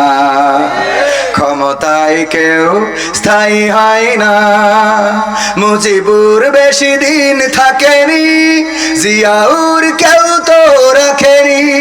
মুজিবুর বেশি দিন থাকেনি, জিয়াউর কেউ তো রাখেনি, এর স্বাদ চলে গেছে পৃথিবী ছেড়ে, এর স্বাদ চলে গেছে পৃথিবী ছেড়ে, কেউ আজ তার কথা কয় না, ক্ষমতায় কেউ স্থায়ী হয় না। হাসিনা ক্ষমতা ধরে রাখতে আয়না ঘর বানিয়েছিল, জনগণের রোশানলে দাদার দেশে পালিয়ে গেল। হাসিনা ক্ষমতা ধরে রাখতে আয়না ঘর বানিয়েছিল, জনগণের রোশানলে দাদার দেশে পালিয়ে গেল। ডিবি হারুনের পাশে আর, ডিবি হারুনের পাশে আর পরিমণিদের দেখা যায় না, ক্ষমতায় কেউ স্থায়ী হয় না। হোক না সে হাসিনা কিবারে না, সে আরটা চিরকাল থাকে না। ঠিক না বেঠে? এই চেয়ার চিরকাল থাকবে না, চেয়ার ছাড়াই লাগবে। ক্ষমতার চেয়ারে যেই বসুক না কেন, আমার আগে আলোচনা করেছেন আশফাকুজ্জামান খান রনি, তার আগে আলোচনা করেছেন আমাদের আবুজার গিফারি ভাই, এমনি ভাবে ইতিপূর্বে আরো অনেকেই আলোচনা করেছেন। আগামী বছর আবার এই মাহফিল হবে, নতুন নতুন বক্তা আসবে। 12টা বছর ধরে এই মাহফিলটা চলে। এই 12 বছরের মধ্যে প্রথম বছর যেই শ্রোতাগুলো ছিল তাদের মধ্যে অনেকে এখন কবর দেশে আছে না নাই? আবার আজকে যারা আমরা এখানে এসেছি, আমরা একটা বছর পরে আবার এই মাহফিলে আসতে পারবো, তার কোনো নিশ্চয়তা। রমাদানের রোজা চলে গেল, যারা রোজা রাখেন নাই চিন্তা করেছিলেন আগামী বছর রাখবেন, অনেকেই চিন্তা করেছে আগামী বছর আর রোজা ছাড়বো না। এই রমাদানের রোজাতে যারা রোজা রাখে নাই, ওগো আমার ভাইয়েরা, আগামী বছর আবার রমাদানের রোজা পাবে, এর কোনো নিশ্চয়তা আছে নাকি? মাঝে মাঝে মনে হয় মানুষ কেন বোঝে না, আল্লাহ রাব্বুল আলামিন এই রমাদানের রোজাকে ফরজ করে দিয়েছিলেন আমাদের উপরে। আল্লাহ পবিত্র কোরআনের সূরা বাকারার 183 নম্বর আয়াতে বলেছেন, ইয়া আইয়ুহাল্লাযীনা আমানু কুতিবা আলাইকুমুস সিয়াম কামা কুতিবা আলাল্লাযীনা মিন ক্বাবলিকুম লাআল্লাকুম তাত্তাকুন। ওগো ঈমানদারেরা, তোমাদের উপরে রমাদানের রোজাকে ফরজ করে দেয়া হলো যেমন ফরজ করা হয়েছিল তোমাদের পূর্ববর্তীগণের উপরে, যাতে করে তোমরা তাকওয়ার অধিকারী হতে পারো। আমরা সেই রমাদানের রোজা পালন করলাম না, এমন অনেক মানুষ আছে না নাই? আবার যারা রোজার পালন করেছে, তারাবি পড়েছে, লাইলাতুল কিয়াম করেছে, ইফতার করেছে, সাহরি খেয়েছে, শাওয়ালের চাঁদ উদয় হয়েছে, ঈদের নামাজ পড়ে জোহরের ওয়াক্তে আর মসজিদে পাওয়া যায় নাই, এমন আছে না নাই? আপনাদের এলাকায় আছে? আমার আব্বা উদাহরণ দিতেন, আমিও মাঝে মাঝে বলি, ঈদের নামাজ পড়ে বাড়িতে আসলাম, স্ত্রীকে খুঁজে পাওয়া যাচ্ছে না, স্ত্রীকে খুঁজে পাওয়া যায় না, কোথায় গেল? সন্তান কান্নাকাটি করে, আব্বা মাকে তো পায় না। আমি বললাম খুঁজে দেখো, উত্তর পাড়া, দক্ষিণ পাড়া, আমি যাই পূর্ব পাড়ার, পশ্চিম পাড়া, খুঁজে দেখলাম কোথাও নাই। সন্তান এসে বললো, বাবা কোথাও পাওয়া গেল না। আমি বললাম অসুবিধা নাই, আমি তো আছি, তোমারে যাই হোক করে কষ্ট মষ্ট করে রান্না বান্না করে খাওয়াবো। 11টা মাস কষ্ট করে রান্না করে খাওয়ালাম। যখন রোজার চাঁদ উঠেছে, স্ত্রী পিছন দিকে এসে সালাম দিচ্ছে, আসসালামু আলাইকুম ইয়া স্বামী। আমি বললাম কে তুমি? বলতেছে আমি তোমার স্ত্রী, তোমার কি মনে নাই কে তুমি? আমার স্ত্রী কোনতে আসলে কেন? আমি তোমার ওই যে গতবার রমাদানের সময় তোমার সাহরির ভাত, পান্তা ভাত গরম করে দিছিলাম, তোমার ইফতারির সময় পাখা দিয়ে বাতাস করে দিছিলাম, তোমার সাহরির সময় ডেকে দিয়েছিলাম, তোমার তারাবির সময় পাঞ্জাবিটা আগিয়ে দিয়েছিলাম, তুমি যখন শুয়েছিলে কপাল টিপে দিয়েছিলাম। গোটা রমাদানের রোজায় আমি তোমারে খেদমত করেছিলাম। তারপরে কি হয়েছিল? যেদিন ঈদের চাঁদ উদয় হলো, ওই দিন আমি চলে গিয়েছিলাম মকসেদের সাথে, তারপরে চলে গেলাম শেখ হাসিনার বাসায়, ওখানে কয়েকদিন থেকে চলে গেলাম ওবায়দুল কাদেরের কাছে, সেখান থেকে আবার ফখরুল ইসলাম আলমগীর, তারপরে আবার জামাত আমিরের বাসায়, তারপরে গেলাম এমনি সেমনি ঘুরে গোটা বাংলাদেশ মেরে। হঠাৎ করে যখন ঈদের রোজার চাঁদ উদয় হয়েছে, মনে পড়লো আমার স্বামীর সেহরি রান্না করে দিতে হবে, তারাবির সময় পাঞ্জাবিটা আগিয়ে দিতে হবে, ইফতারের সময় বাতাস করে দিতে হবে। এই কথা মনে করে রমাদানের চাঁদ উঠেছে, আমি আবার তোমার খেদমত করার জন্য আসিছি। আমার সন্তানকে বললাম, খোকা তোর মারে আমি কি করব? আমার সন্তান বলছে, আব্বা যাই করো তাই করো, এই মার কিন্তু আর ঘরে তোলা হবে। কথা কয় না। একটা মাস আপনি তারাবি পড়লেন, সাহরি করলেন, রোজা রাখলেন, ইফতার করলেন, নামাজ পড়লেন, সওয়ালের চাঁদ উদয় হয়ে গেল, আর আপনি দুনিয়ার কাজে মত্ত হয়ে পড়লেন। এই দল সেই দল, ওই দল এই দল করে বেড়ালেন। মসজিদে খবর পাওয়া গেল না, ভালো কাজের সাথে পাওয়া গেল না, আপনাকে আর আল্লাহর পথে পাওয়া গেল না, আর মসজিদে সিজদা দিতে পাওয়া গেল না, আর দান সদকায় পাওয়া গেল না। 11টা মাস পরে আবার যখন রমাদানের চাঁদ উদয় হলো, আর মসজিদে যেয়ে সামনের কাতারে বসে বলেন, ইমামের তারাবির টাকা কিন্তু গত বছরের থেকে বেশি দিতে হবে। আছে না নাই? সামনে দাঁড়ায় 11 মাস ধরে ওর খবর নেই। ওই দিন যেই সামনে যায় নামাজ পড়তে বলে, ইমামের কিন্তু অনেক আমরা কষ্ট দিই, সে অনেক কষ্ট করে, তাকে গত বছরের থেকে তারাবির টাকা বেশি দিতে হবে। এরম আল্লাহওয়ালা আছে না নাই? যারা 11টা মাস এমন ভাবে আল্লাহকে আল্লাহর ইবাদত করে না, 11টা মাস পরে যে ঢোকে একবার, দুইবার, তিনবার, চারবার, আল্লাহ রাব্বুল আলামিন একবার, দুইবার, তিনবার ক্ষমা করবেন, চতুর্থবারে আর ক্ষমা করতে নাও। ফেরেশতাদের যদি বলেন, ওগো ফেরেশতারা, বলে দেখি এই লোকটা প্রতিটা বছর রমজান মাসে আসে আমার ইবাদত করে, তারপরে আবার শাওয়ালের চাঁদ উঠলে চলে যায়, আর আমার ইবাদত করে না, কি করব? ফেরেশতারাই বলবে, আল্লাহ এর আর তোমার এই তোমার ঘরে আর তোলা যাবে? ওই যে সন্তান যেমন বলে যে, আব্বা এই মার কিন্তু আর নেওয়া যাবে। এটা তো কমন সেন্স দিয়ে বোঝার বিষয়, ঠিক কিনা? আপনি বারবার আল্লাহর সাথে উপহাস করবেন, আল্লাহর সাথে প্রতারণা করবেন, এটা করা যাবে? সমাধান খুঁজে খুঁজে ক্লান্ত হয়েছো যারা, সমাধান যদি পেতে চাও, সব পথ গিয়ে ভুলে কোরআন দেখো খুলে, সমাধান যদি নিতে চাও। সমস্যা যত সব দূর করে দিবে রব, সমস্যা যত সব দূর করে দিবে রব, যদি তুমি যাও চেয়ে যাও। সমাধান সমাধান খুঁজে খুঁজে ক্লান্ত হয়েছো যারা, সমাধান যদি পেতে চাও, সব পথ গিয়ে ভুলে কোরআন দেখো খুলে, সমাধান যদি নিতে চাও। কোরআন ধরি না বলে, কোরআন পড়ি না বলে চারিদিকে হই লাঞ্ছিত, কোরআন জানি না বলে, কোরআন মানি না বলে সব অধিকার বঞ্চিত। কোরআন ধরি না বলে, কোরআন পড়ি না বলে চারিদিকে হই লাঞ্ছিত, কোরআন জানি না বলে, কোরআন মানি না বলে সব অধিকার বঞ্চিত। মরিচিকার পিছে না ঘুরে মিছে মিছে, মরিচিকার পিছে না ঘুরে মিছে মিছে, কোরআনটা খুলে দেখে নাও। সমাধান সমাধান খুঁজে খুঁজে ক্লান্ত হয়েছো যারা, সমাধান যদি পেতে চাও, সব পথ গিয়ে ভুলে কোরআন দেখো খুলে, সমাধান যদি নিতে চাও। কোরআনেই বলা আছে কোন পথে চলবে, কোন পথে মিলবে মুক্তি, কোরআনেই লেখা আছে কোন পথে শান্তি, কোন পথে আসবে শক্তি। কোরআনেই বলা আছে কোন পথে চলবে, কোন পথে মিলবে মুক্তি, কোরআনেই লেখা আছে কোন পথে শান্তি, কোন পথে আসবে শক্তি। আলে আর আলোয় প্রতারিত না হয়ে, আলে আর আলোয় প্রতারিত না হয়ে, কোরআনটা খুলে দেখে নাও। সমাধান সমাধান খুঁজে খুঁজে ক্লান্ত হয়েছো যারা, সমাধান যদি পেতে চাও, সব পথ গিয়ে ভুলে কোরআন দেখো খুলে, সমাধান যদি নিতে চাও।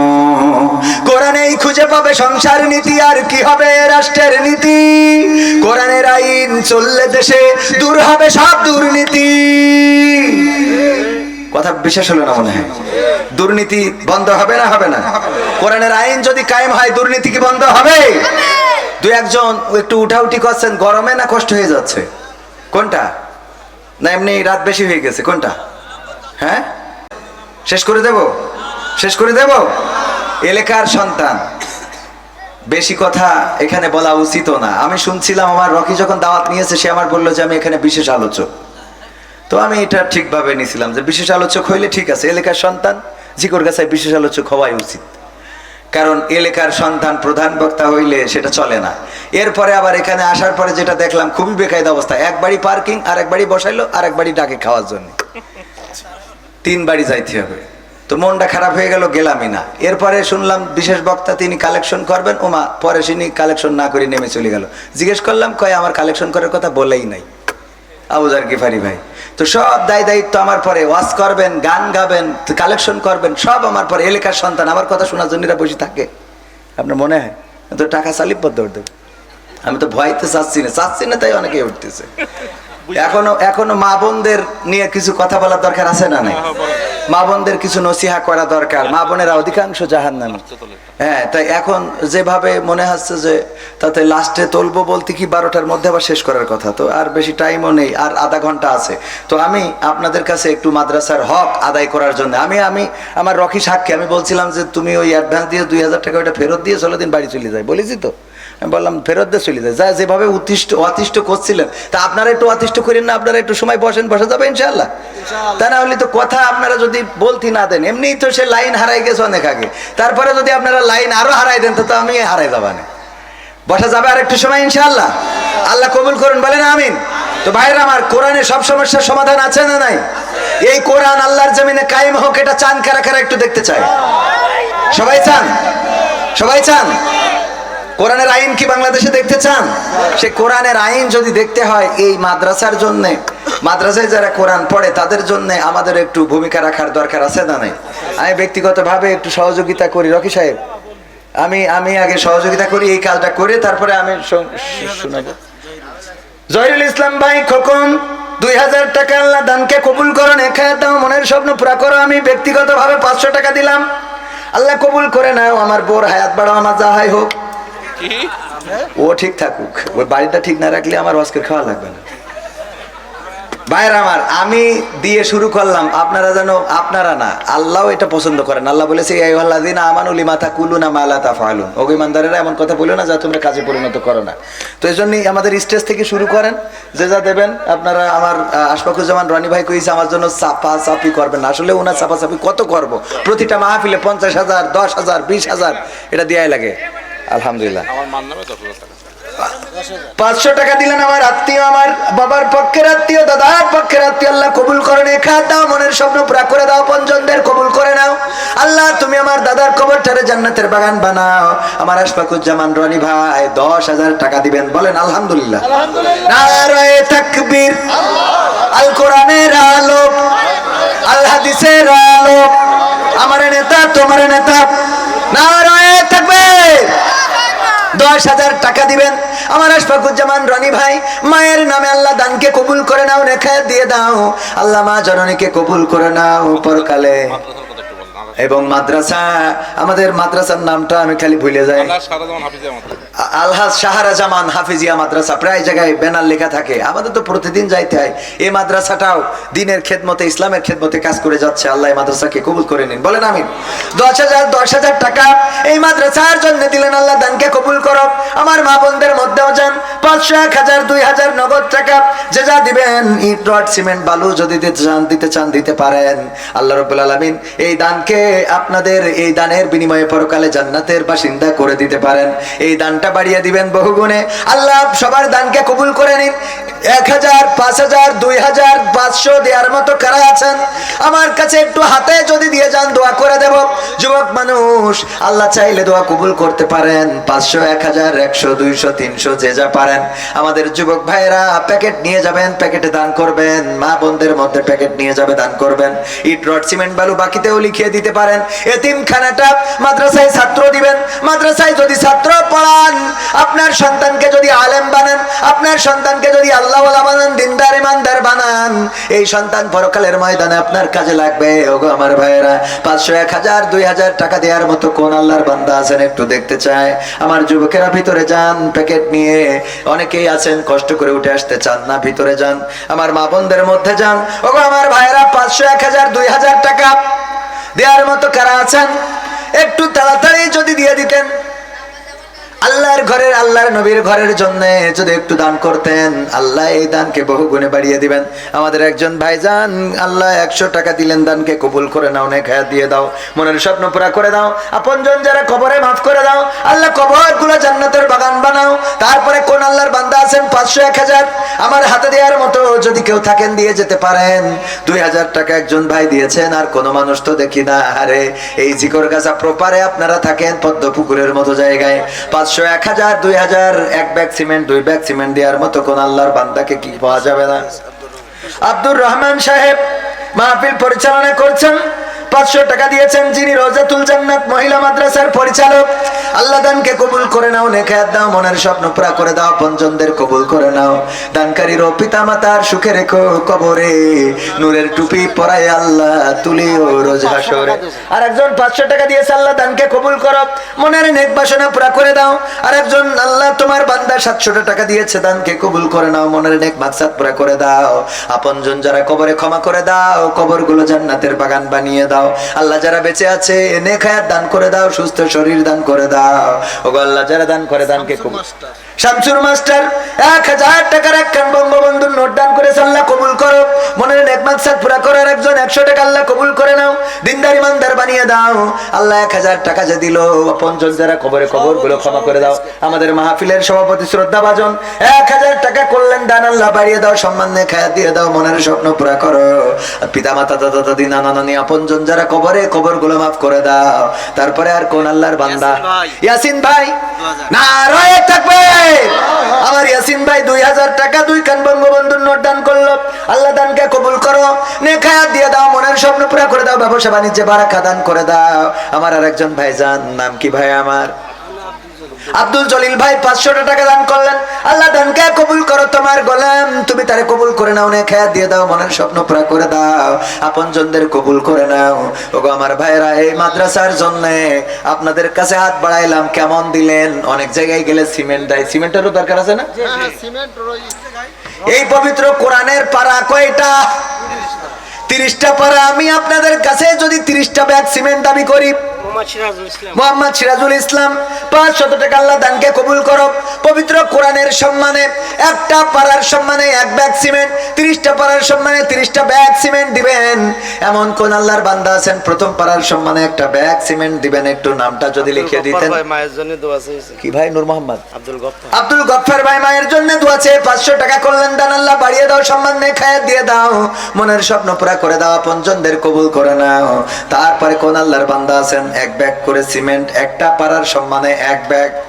কোন একজন বান্দা 1 ব্যাগ সিমেন্ট? আমি আবু বকর ভাই 1 ব্যাগ। নারায়ে তাকবীর। আল্লাহ পবিত্র কোরআনের সম্মানে প্রথম পাড়ার সম্মানে 1 ব্যাগ সিমেন্ট করলো দান, বাড়িয়ে দাও, সম্মান নেক হায়াত দিয়ে দাও, কোরআনের সম্মানে আল্লাহ পরকালের জীবনটা সহজ করে দাও। 2 নম্বর আবু বকর সিদ্দিক 2 নম্বর ব্যাগ, 2 নম্বর পাড়ার সম্মানে 1 ব্যাগ সিমেন্ট দিলেন, আল্লাহ দানকে কবুল করো। 3 নম্বর কোন আল্লাহর বান্দা আছেন? 3 নম্বর আওয়াজ সিদ্দিক না, ওনে 2 নম্বরে লাগাইছে মসজিদের সেক্রেটারি 5 ব্যাগ। মাশাআল্লাহ। নাম কি? আলমগীর মাস্টার। নারায়ে তাকবীর। আমার আলমগীর মাস্টার দিলেন 5 পাড়ার সম্মানে 5 ব্যাগ, তাইলে হলো কত? 7 ব্যাগ। কেশিয়ার 2 ব্যাগ, 9 পাড়া, 2 আরো 2 পাড়ার সম্মানে দিলেন, আল্লাহ দানকে কবুল করে নাও। 9 নম্বর পাড়া হয়ে গেল। 10 নম্বর পাড়া সাইফুল ভাই, আমার সাইফুল ভাই সুন্দর মানুষ, একটা ব্যাগ সিমেন্ট দিবেন, 10 নম্বর পাড়া হয়ে গেল। 11 নম্বর আবু বকর সিদ্দিক বলেছি, উনারটা হয়েছে 10 নম্বর পাড়া হয়েছে। 11 নম্বর কোন আল্লাহর বান্দা আছেন কোরআনের জন্য? কোরআনের মাদ্রাসায় একটা ব্যাগ সিমেন্ট দিবেন। কোন আল্লাহর বান্দা আছেন? কোন আল্লাহর বান্দা 1 ব্যাগ সিমেন্ট? ওই যে আদম আলী ভাই। আল্লাহ আমাদের আদি পিতার নামে নাম কবুল করে নাও, নেক হায়াত দিয়ে দাও, মনের স্বপ্ন পুরা করে দাও। 12 নম্বর খুব তাড়াতাড়ি। 12 নম্বর পাড়ার সম্মানে কোন আল্লাহর বান্দা আছেন? 12 নম্বর নাম কি শুনে? মিজানুর রহমান আজহারি 2 ব্যাগ। 12 এবং 13 2টা পাড়ার সম্মানে দিল। মা বোনদের মধ্যে আছেন মা বোনেরাও, আমার মা বোনেরা রত্নাকর ভাড়া নাম লিখে পাঠিয়ে দিতে পারেন। 12 এবং 13 হয়ে গেল। 14 নম্বর পাড়ার সম্মানে কোন আল্লাহর বান্দা আছেন? 30টা ব্যাগ সিমেন্ট আপনাদের কাছে দাবি করছি। ওগো আমার ভাইয়েরা, 14 নম্বর পাড়া কোন আল্লাহর বান্দা আছেন? একটু হাত তুলে যদি বলতেন। ওই যাও লিটন ভাই 1 ব্যাগ সিমেন্ট 14 নম্বর পাড়া। 2 ব্যাগ। 2 ব্যাগ কে? লিটন ভাই 2 ব্যাগ। তাহলে 14 15 আর ওই ভাইয়ের নাম কি? আব্দুল শুকুর 16, তার মানে হাফের বেশি হয়ে গেল। আব্দুল শুকুর ভাই 1 ব্যাগ, লিটন ভাই 2 ব্যাগ। আল্লাহ দানকে কবুল করো, নেক হায়াত দাও, মনের স্বপ্ন পুরা করো, আপনজনদের কবুল করো। 16 হয়েছে 17, 30টা ব্যাগ হবে আমার বিশ্বাস আছে। 17 নম্বর পাড়া কোন আল্লাহর বান্দা আছেন? 17 নম্বর পাড়ার সম্মানে দিতে চান যদি একটু হাত উঁচু করতেন ভাইরা আমার। এই জায়গায় ডানে বামে কোন আল্লাহর বান্দা আছেন? 17 নম্বর। হ্যাঁ, জহিরুল ইসলাম ভাই 1000 টাকার একখান ক্যাডকেরি নোট দলামালা করে নিয়ে এসেছে, আল্লাহ কবুল করে নাও, নেক নেখায়া দিয়ে দাও, মনের স্বপ্ন পুরা করে দাও, আপনজনদের কবুল করো। 17 নম্বর বজলু ভাই এক ব্যাগ, 17 নম্বর পারা হয়ে গেল, আল্লাহ কবুল করো। 18 নম্বর পারা বজলু ভাইয়ের দানকে কবুল করো, আপনজনদের কবরে ক্ষমা করে দাও। আব্দুর রহমান ভাই এক ব্যাগ, 18 নম্বর পারা হয়ে গেল। 19 নম্বর পারার সম্মানে কোন আল্লাহর বান্দা আছেন দিবেন? একটু যদি হাত উঁচু করতেন করতে পারতেন। 19 নম্বর 30টা হইলে আমি কয়েকটা গান শুনাই মোনাজাত করে দেব। 19 নম্বর, হ্যাঁ কি বলবো আর, ইরিধানের সিজন। আপনারা যে কায়দায় চাচ্ছেন তা ওই বাকি যে কটা আছে ওরাও চলে দিবেন, আমারও আর থাকা হইবেন। হুমায়ুনের নামে 2 ব্যাগ, এখন ওইখানে 30 ব্যাগ ভরাতে পারিনি, ওদের ধান তুলে বসে আছে, এর আগায় না মুনাজাত না। মানে আমি আসলে এই জন্য বলি যে ওয়াকশনের মাহফিল খবরদার নেবেন, এগুলো ক্ষতি হয়। অঞ্জলা ধরাই দিয়েছেন আপনারা সে শুরু থেকে। তাহলে কি ভাই দিলে 2 ব্যাগ? কি ভাই জন? হুমায়ুন ভাই 2 ব্যাগ সিমেন্ট দান করেছেন। তাহলে 18 19 2 ব্যাগ হয়েছে। আল্লাহ দানকে 19 নম্বর পড়া হয়েছে, আল্লাহ দানকে কবুল করো। 20 নম্বর কিরা জানো? ফারুক ভাই 20, আল্লাহ দানকে কবুল করো, নে খেয়ার দাও। জিয়াউর ভাই 2 ব্যাগ, 20 আর 2 22 হইল, আল্লাহ 22 নম্বর পাড়ার সম্মানে জিয়াউর ভাই দিল 2 ব্যাগ, কবুল করে নাও, নে খেয়ার দিয়ে দাও, মনের স্বপ্ন পুরা করে দাও, আপন জনদের কবুল করে নাও, আল্লাহ দিনদার ইমানদার বানাও। 22 নম্বর হয়েছে। 23 24 23 22 মা বোনদের মধ্যে যায়নি? মা বোনদের মধ্যে না গেলে টাকা তো এনেছে, আসলের মধ্যে বাইন্দে উড়া পাগল। পুরুষরা কি টাকা নিয়ে আসে? তো বিড়ি খেয়ে শেষ। শাহজাহান ভাই কি করিস? 1 ব্যাগ, আল্লাহ দানকে কবুল করো, নে খেয়ার দাও। 22 23 নম্বর হলো। আর বাকি আছে কয়টা? 7টা বাকি। আবার ফারুক ভাই, ওটা আগে একবার বলিলাম, আরেক ফারুক, হ্যাঁ আরেক ফারুক 1 ব্যাগ, তাহলে কত হলো? 24। আর বাকি আছে 6 ব্যাগ। সোহান ভাই 25, আল্লাহ দানকে কবুল করো, নে খেয়ার দাও, মনের স্বপ্ন পুরা করো। ইউটিউবার ভাইরা দুশ্চিন্তার কারণে কয়েকটাকে মেরে দিবা নে। কয় নম্বর? হাবিবুর মাস্টার 2 ব্যাগ, তাহলে কত হলো? 25 আর 2 কত? 27। হ্যাঁ 27 ব্যাগ, আল্লাহ কবুল করো, নে খেয়ার দেওয়ার বাকি কয় ব্যাগ? 3 ব্যাগ। কোন আল্লাহর বান্দা আছেন 3টা ব্যাগ দিয়ে দিতে পারবেন? আমার ওই ভাইজান সামনে বসে 1 ব্যাগ, নাম কি? ওবাইদুল কাদের। নাম প্রচারে অনিচ্ছুক, 4 ব্যাগ সিমেন্ট। তো আবার ওদিক বেশি হয়ে গেল। তাহলে নাম প্রচারে অনিচ্ছুক, তা আপনি আবার নাম জানেন তো? তাহলে ঠিক আছে। দেখা গেল উনি লিখেছিলেন নাম প্রচারে অনিচ্ছুক, পরে আর খুঁজে পাওয়া গেল। 4 ব্যাগ, তাহলে দরকার ছিল কয় ব্যাগের? 3 ব্যাগ। মেয়ের নামে একটু দোয়া করবেন। আর হচ্ছে আলামিন 2 ব্যাগ। আলামিন ভাই 2 ব্যাগ, আর নাম প্রকাশে অনিচ্ছুক 4 ব্যাগ। ভাই দিয়েছে 1 ব্যাগ, নাম কি? আবুল কাশেম ঝন্টু। উনি আবুল কাশেম ঝন্টু ভাই 1 ব্যাগ, তাহলে কত হইলো? 4 আর 1 5 5 আর 2 7, তাহলে 7। আমাদের দরকার ছিল 3, তাহলে 34 ব্যাগ হয়ে গেল। তো 34 যখন হয়েছে, মারা গেছে ওনার কিডা মরি গেছে? মুমিন ওনার মরিছে, ওনার কি বলে মরি গেছে কেন? মরিজেও টাকা দিচ্ছে, তা মরাই ভালো। সিরাজুল ভাই দেশে ওই ভালো করে কোন আপনি? ওনার সেই সন্তান, হ্যাঁ 500 টাকা। তাই বলে। তাই এখন এমন ভাব কাজ যে মরি গেছে, জন্য ভোট যে আবার কবর থেকে সিউটি দিয়ে যাবে। হুজুর 2 ব্যাগ সিমেন্ট। সিরাজুল ইসলাম। ও সিরাজুল ইসলাম 2 ব্যাগ। তাই কোন বলছেন হুজুর 2 ব্যাগ সিমেন্ট? না রায় থাকবে। সিরাজুল ইসলাম কয় ব্যাগ? 2 ব্যাগের নগদ টাকা দিয়েছে, আল্লাহ দানকে কবুল করো। তাহলে কয় ব্যাগ হইলো? 34 আর 2 36। নাম প্রচার। আর একজন আমাদের হুমায়ুন নাকি যেন আব্বা মারা গেছে, সন্তান 500 টাকা দিয়েছে, আল্লাহ বাবার কবরকে জান্নাতের বাগান বানাও, আল্লাহ বাবার কবরটা রিয়াজুল জান্নাতে পরিণত করো। নাম প্রচারে অনিচ্ছুক আর একজন আর 1 ব্যাগ, তাহলে হইলো কত? 37, তাই তো? আর 3টা ব্যাগ দিয়ে 40 করিত। আর 3টা ব্যাগ দেওয়ার মতো কোন আল্লাহর বান্দা আছেন? 3টা ব্যাগ। এই যুবকরা এরা কোন গেছ? গোয়াখালি যাওয়ার টাকা হয়, তোমাকে সিমেন্ট দেওয়ার টাকা হয় না। হ্যাঁ 3 পিস কিনে তো ঠিকই গিফট করতে পারো। হ্যাঁ আর মা বোনের একটাও নাম লেখলেন, আবেদা জবেদা সবেদা হাসিনা খালেদা, সব কি একসাথে পালাইস? হ্যাঁ একটা নামও দেখলাম না। কে একে ঝগড়া করা লাগবে? এই যুবকরা একটু আর 3টা ব্যাগ দিলি 40 ব্যাগ হচ্ছে, শোনা। আর 3টা ব্যাগ ওই যে আমার চাচা মাশাআল্লাহ সর্দার মানুষ তো 3 ব্যাগ আর 2 ব্যাগ দিলি 5টা ব্যাগ হবেন না শোনা 5 ব্যাগ আল্লাহ আলহামদুলিল্লাহ আল্লাহ দেখো দিন এর আমি তো দরকার না রায় থাকবে কয় ব্যাগ আমার জামাল কি সর্দার জামাল সর্দার মানুষ 5 ব্যাগ না দিলে হয় তাহলে আবার এই তো কাজ সেরে না 42 হয়ে গেল তাহলে হাফ সেঞ্চুরি করেই থবো 50টা ব্যাগ করে দেন ভাই 50টা ব্যাগ এটা মিল করে থুয়ে দিই 50 আমার মা বোনেরা 2-3টা নাম পাঠাই দিলে হয়ে যাবেন মা বোনেরা কিটা বয়েস শফিকুল ভাই সব জায়গায় প্রোগ্রাম করে সবাই দাবি করছে শফিকুল ভাই কই ভাই শোনা শোনা ও মানে ও আমার ভাই একটা ব্যাগ না শোনা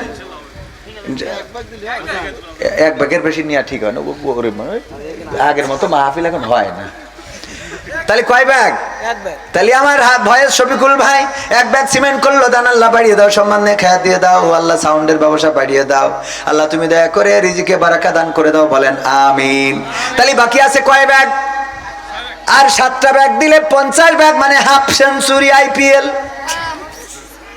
এ যুবকরা শোনারা তোমরা একটু জোট করি তো কয়েকটা ব্যাগ দিতে পারো হ্যাঁ তোকে জন্য দোয়া করে দেবো যেন এই বছর পান না হয় বিয়ে হয়ে যায় পাগল বিয়ের জন্য দোয়া আমি দোয়া করে দিই বিয়ে হয় প্রমাণ আছে অনলাইনে দেখে নিস আমি দোয়া করে দিয়েছি বিয়ে হয়ে গেছে পরে অবশ্যই বউ চলে গেছে না তো ওইটা রাখার দায়িত্ব তো আর আমার না আমার দোয়ায় কাজ হয়েছে কিনা এটা হ্যাঁ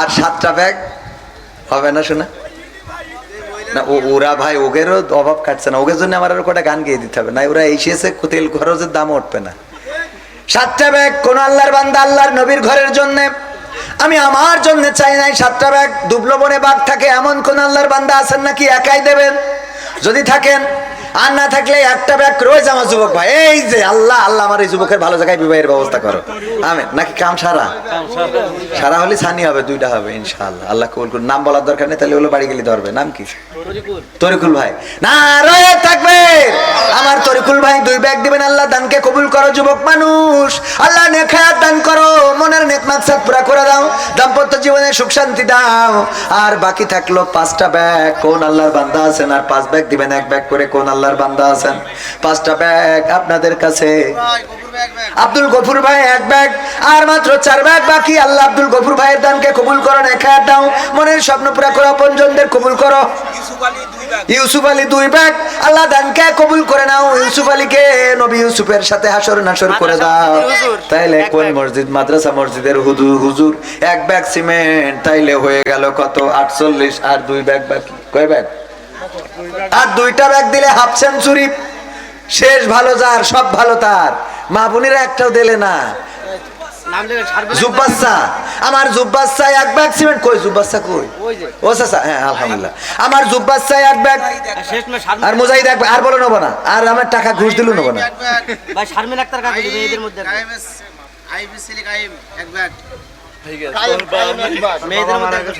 মেয়েদের মধ্যে একজন এবার গড়বড় হয়ে গেল তাহলে কয় ব্যাগ হয়েছে মোট 61-52 কত তাহলে আমাদের শারমিন আক্তার দেশে 1 ব্যাগ আর একজন কি নাম বললেন কাইম ভাই 1 ব্যাগ আর একজন কিডা মুজাহিদ ভাই 1 ব্যাগ মুজাহিদ ভাই 1 ব্যাগ আল্লাহ 52 ব্যাগ হয়ে গেল 50 ব্যাগ চাইলাম হয়েছে কয় ব্যাগ 52 আর বাড়াবো না না হলে বলতাম 60 করে দিয়ে যান কিন্তু আর বলবো না মেলা করে দিছি হ্যাঁ আবার কিটা মা বোনদের মা বোনিটা দেন নেন মা বোনিদের দেন কারণ ওদের তো কষ্ট করে দেয়া লাগে না পকেটে মারলেই হয় কিটা শাইন 1 ব্যাগ সিমেন্ট তাহলে 53 আল্লাহ কবুল করো শাইন ভাই 1 ব্যাগ সিমেন্ট আল্লাহ কবুল করে নাও নেখায়াত দাও মনের স্বপ্ন পুরা করে দাও আজকালকের ছেলেরা শিল্পী এসে গান গাক দিন আমি চলে যাই শিল্পী 1 ব্যাগ সিমেন্ট আল্লাহ কবুল করো তাহলে 53-54 হলো আল্লাহ দানকে কবুল করে নাও নেখায়াত দিয়ে দাও মনের নেক মাকসাদ পুরা করে দাও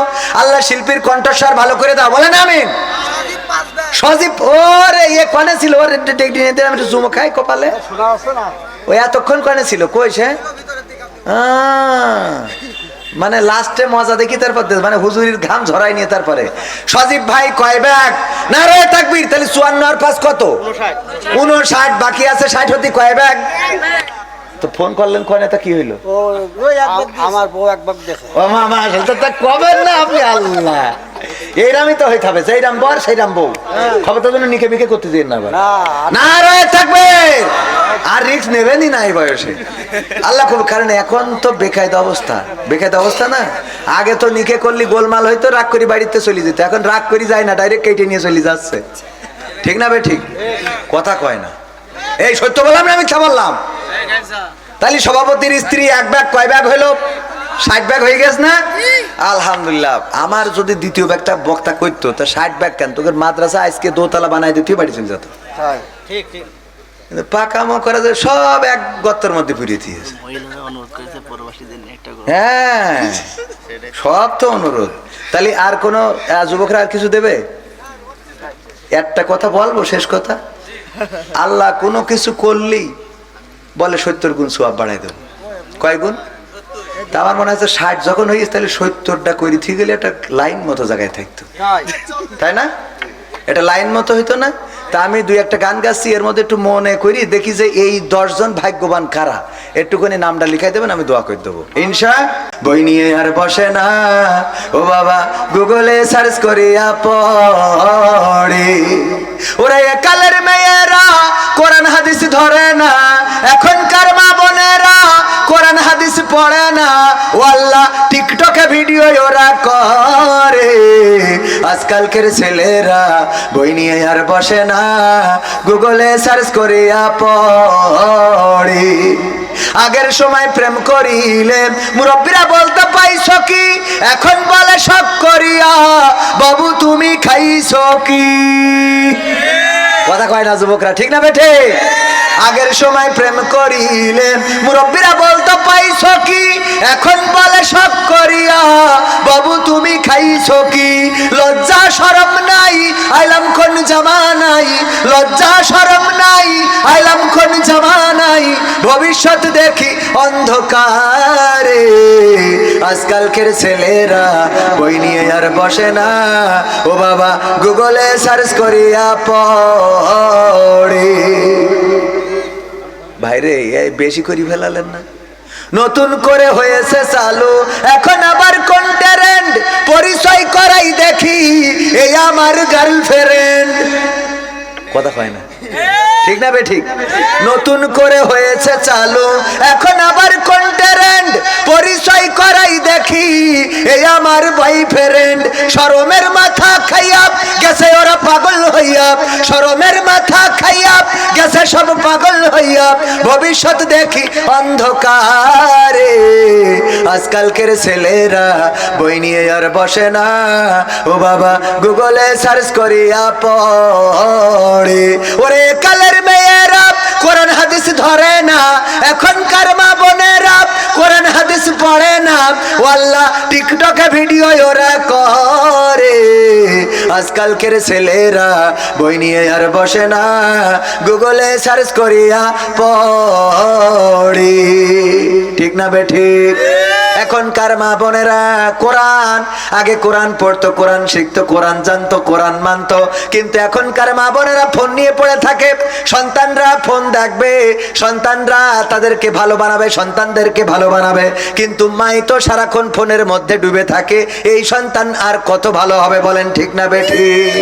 আগে যদি বিয়ে দেওয়ার জন্য আমাদের সভাপতি ছেলে বিয়ে দেবে, পাত্র দেখার জন্য যদি যেত, পাত্রী দেখার জন্য যদি যেত, জিজ্ঞাসা করতো কোরআন পড়তে পারে কিনা, হাদিস পড়তে পারে কিনা, নামাজ পড়ে কিনা, আর কান আহকাম জানে কিনা, আত্তাহিয়াতু পারে কিনা, তাশাহুদ দুরুদ ইব্রাহিম হবে কিনা, দুআয়ে মাসুরা দোয়া কুনুত হবে কিনা, এমনি ভাবে জিজ্ঞাসা করতো। যদি মেয়ে বলতো পারি পারি পারি, কোরআন পড়তে পারে কিনা, কোরআনটা সামনে দেয়া হতো, একটু পড়ে শোনাও। ঠিক বলছি না বে ঠিক বলছি? আগের সময় এইগুলো জিজ্ঞাসা করা হতো, ওগো মা আমার বলো দেখি কোরআনটা পড়তে পারো কিনা, হ্যাঁ পারি, তাইলে রিহালটা সামনে দেয়া হতো, 2টা আয়াত পড়ে শোনাও। আমাদের পাত্রীরা কোরআন পড়ে শোনাতো। আর এখনকার সময় আমাদের ইয়াং জেনারেশন মেয়ে দেখতে যায়, দেখতে যাওয়ার পরে কোরআনের কথা হাদিসের কথা তো নাই, যে এই জিজ্ঞাসা করে ভাবি আপনার টিকটকে ফলোয়ার্স কতজন? ঠিক না ভাই ঠিক? টিকটকে ফলোয়ার্স কত? ফেসবুকে রিলস ভিডিও দিলে ভিউজ কেমন হয়? ইউটিউব কি মনিটাইজেশন করা আছে? অ্যাকাউন্ট নাম্বার বসানো আছে? আপনি কি স্টার পেয়েছেন? ঠিক না ভাই ঠিক? এইগুলো এখন জিজ্ঞাসা করা হয়। আহা, আল্লাহ হেদায়েত নসিব করুন, বলেন আমিন। এরপরে আরো অনেক কথা আল্লাহ রাব্বুল আলামিন বলেছেন, ওয়াকরনা ফি বুয়ুতিকুন্না ওয়ালা তাবাররাজনা তাবাররুজাল জাহিলিয়াতিল উলা। ওগো নারীরা পর্দার মধ্যে থাকো, জাহিলি যুগের মেয়েদের মতো সাজুগুজু করে নিজেদেরকে প্রদর্শন করে বেড়ায়ও না। কিন্তু এখনকার মা বোনেরা সাজুগুজু ছাড়া বের হয়, শুধু বের হয় তা না, এখন আবার ঘরে ঘরে বিউটি পার্লার। ঠিক না ভাই ঠিক? এই বিউটি পার্লার কে দিয়েছে? হ্যাঁ, বিউটি পার্লার আছে না নাই? বিউটি পার্লারে খুব কায়দা করে সাজুগুজু করে রাস্তায় বের হয়, ওইগুলো দেখে যুবকেরা পাগল হয়ে যায়, এই মেয়েরই লাগবে। পরে দেখা যায় বিয়ে শাদী করার পরে সংসারে আর বনিবনা নেই। কারণ কি? কারণ উপরে ছিল, মুখে ছিল গ্রামীণ ফোন, কিন্তু পার দিকে যে ওর ওই যে ওয়ারিদ এয়ারটেল, এটা খেয়াল করেন, কথা কয় না।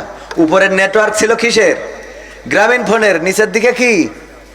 ওয়ারিদ, ওই যে কি এয়ারটেল, রবি, মানে মাঠে না গেলেই নেটওয়ার্ক পায় না, সাজুগুজু করে। এইগুলো দেখে যুবকেরা পাগল হয়। ওগো আমার মায়েরা বোনেরা, যে চেহারাটা দেখিয়ে বেড়ান, এই দায়ুস মহিলার আল্লাহর নবী সাল্লাল্লাহু আলাইহি সাল্লাম সুপারিশ করবেন না, বলেন নাউজুবিল্লাহ।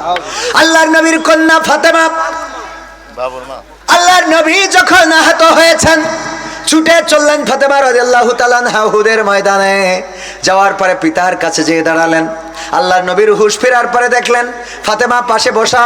আল্লাহর নবী বললেন, ওগো ফাতেমা, তুমি কেন এসেছো? ফাতেমা রাদিয়াল্লাহু তাআলা আনহা বললেন, নবী গো, চারিদিকে আপনার মৃত্যুর খবর ছড়িয়ে গিয়েছে, আমি কি করে বাড়িতে বসে থাকি?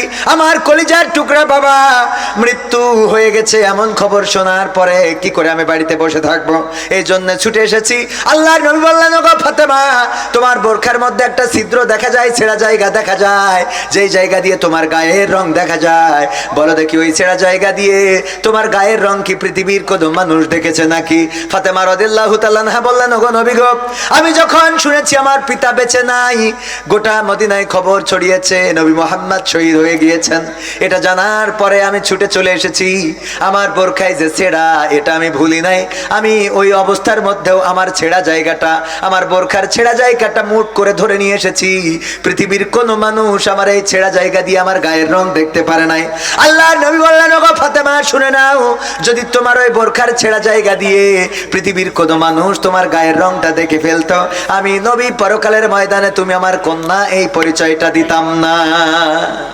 আল্লাহু আকবার বলবেন না? তুমি যে আমার কন্যা, অথচ এত ভালোবাসার কন্যা ছিলেন। যখন আল্লাহর নবী সফরে বের হতেন, সবার শেষে দেখা করতেন ফাতেমা রাদিয়াল্লাহু তাআলা আনহার সাথে, আর বাড়িতে ফিরে এসে সবার আগে দেখা করতেন ফাতেমা রাদিয়াল্লাহু তাআলা আনহার সাথে। আল্লাহর নবী বলেছেন, যদি কেউ আমার ফাতেমাকে কষ্ট দেয়, সে যেন আমাকে কষ্ট দেয়, আর যদি কেউ আমার ফাতেমাকে খুশি করে দেয়, সে যেন আমি নবীকে খুশি করে দেয়। বলেন আল্লাহু আকবার।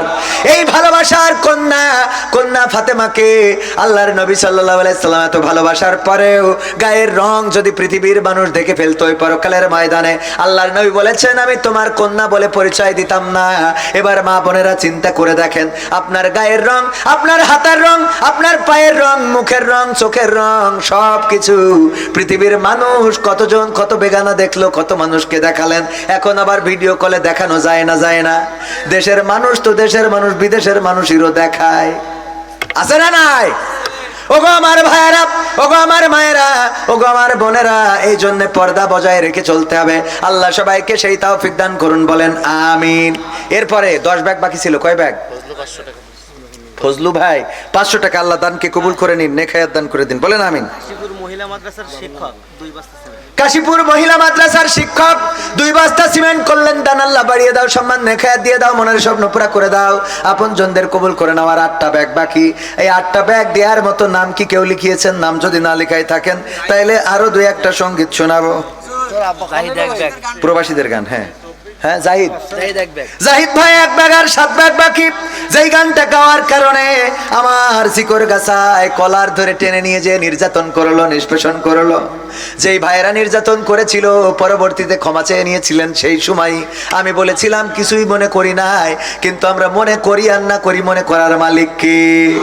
আল্লামা সাঈদীকে যারা ফাঁসির কাস্টে ঝুলাতে চেয়েছিল, ফাঁসির কাস্টে ঝুলাতে পারে না এটা ঠিক, কিন্তু তাদের ষড়যন্ত্র থেমে থাকে নাই। তারা আল্লামা সাঈদীকে কি করলো? জেলখানা থেকে নিয়ে গেল, চিকিৎসার নামে ইনজেকশন পুশ করে শহীদ করে দিল।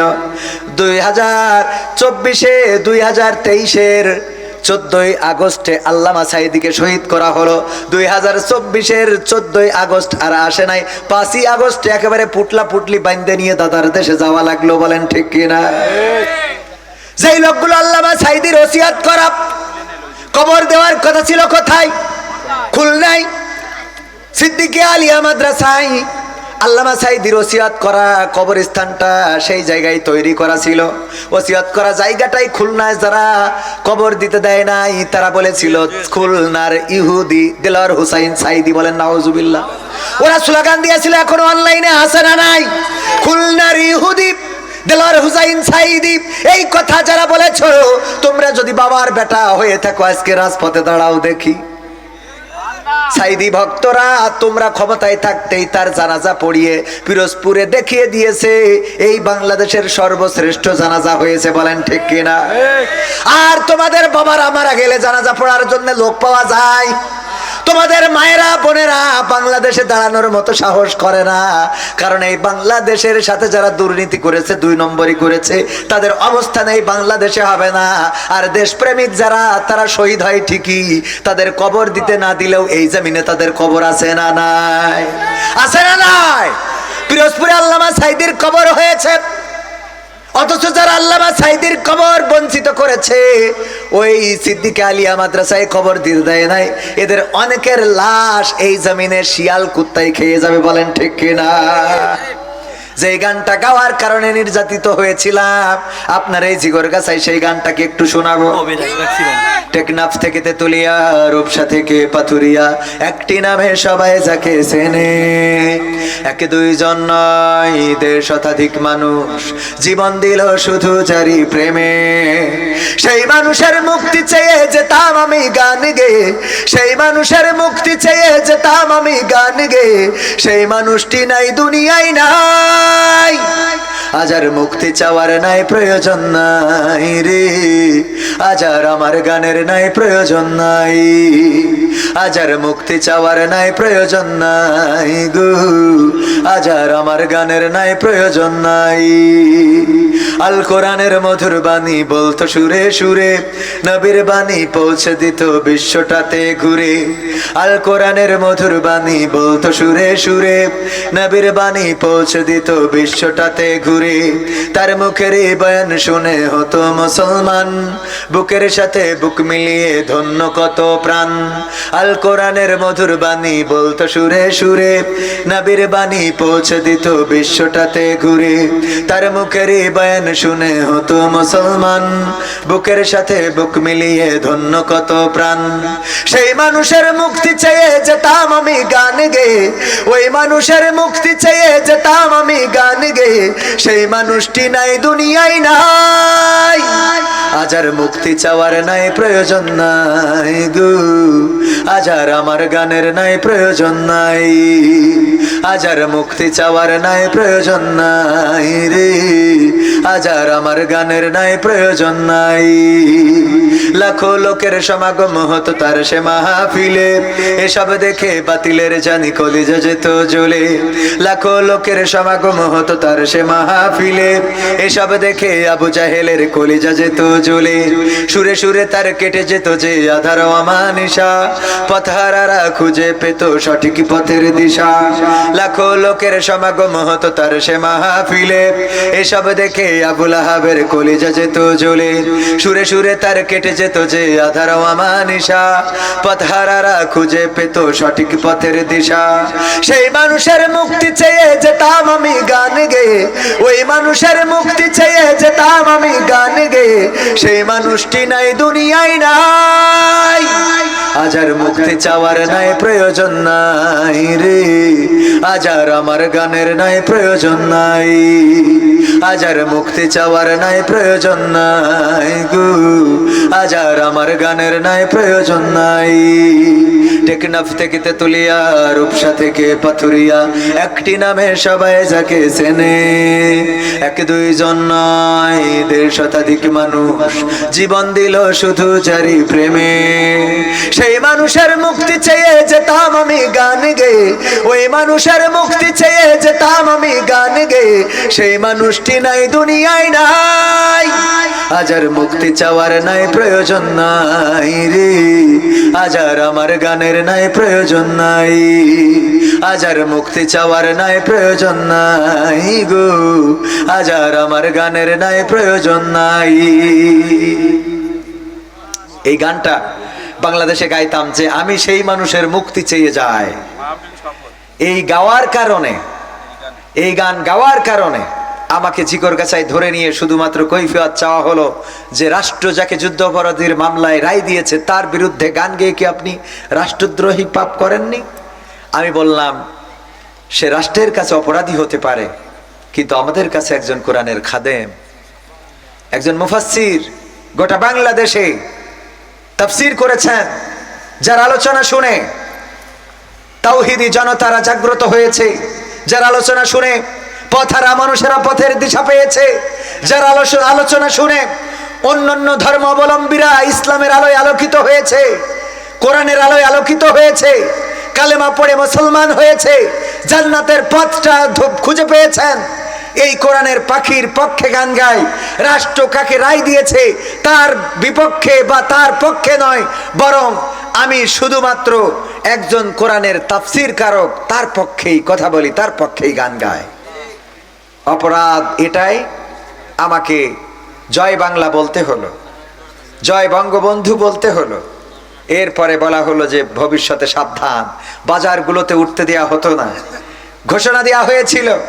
এমনকি নাম বলবো না, এই অঞ্চলের একজন কুলাঙ্গার নেতা ছিলেন, আমার ব্যাপারে ফেসবুকে স্ট্যাটাস যে একটা গুপ্ত ভাইরাস জিকরগাছায় আছে, যে জামাতের এজেন্ডা নিয়ে কাজ করে বেড়াচ্ছে, তাকে যদি এই মুহূর্তে দমন করা না যায় তাহলে জিকরগাছাকে নিরাপদ করা যাবে না। আমাদের দমন করে তোমরা নিরাপদ হতে পারবে না, বরং আমাদের রক্ষা করলেই তোমাদের নিরাপত্তা আসবে। কারণ ইসলামী আন্দোলনের নেতা কর্মীরা অন্যায় ভাবে কারো ঘাড়ে লাঠি মারে না, তারা রাসূলের থেকে আদর্শ পেয়েছে, ক্ষমা করার উদারতা, এমন বক্ষ ইসলামী আন্দোলনের নেতা কর্মীদের আছে। দেখাতে পারবেন কোন ইসলামী আন্দোলনের নেতা কর্মীরা কারোর বাড়ি যে বাড়ি ঘর ভেঙেছে?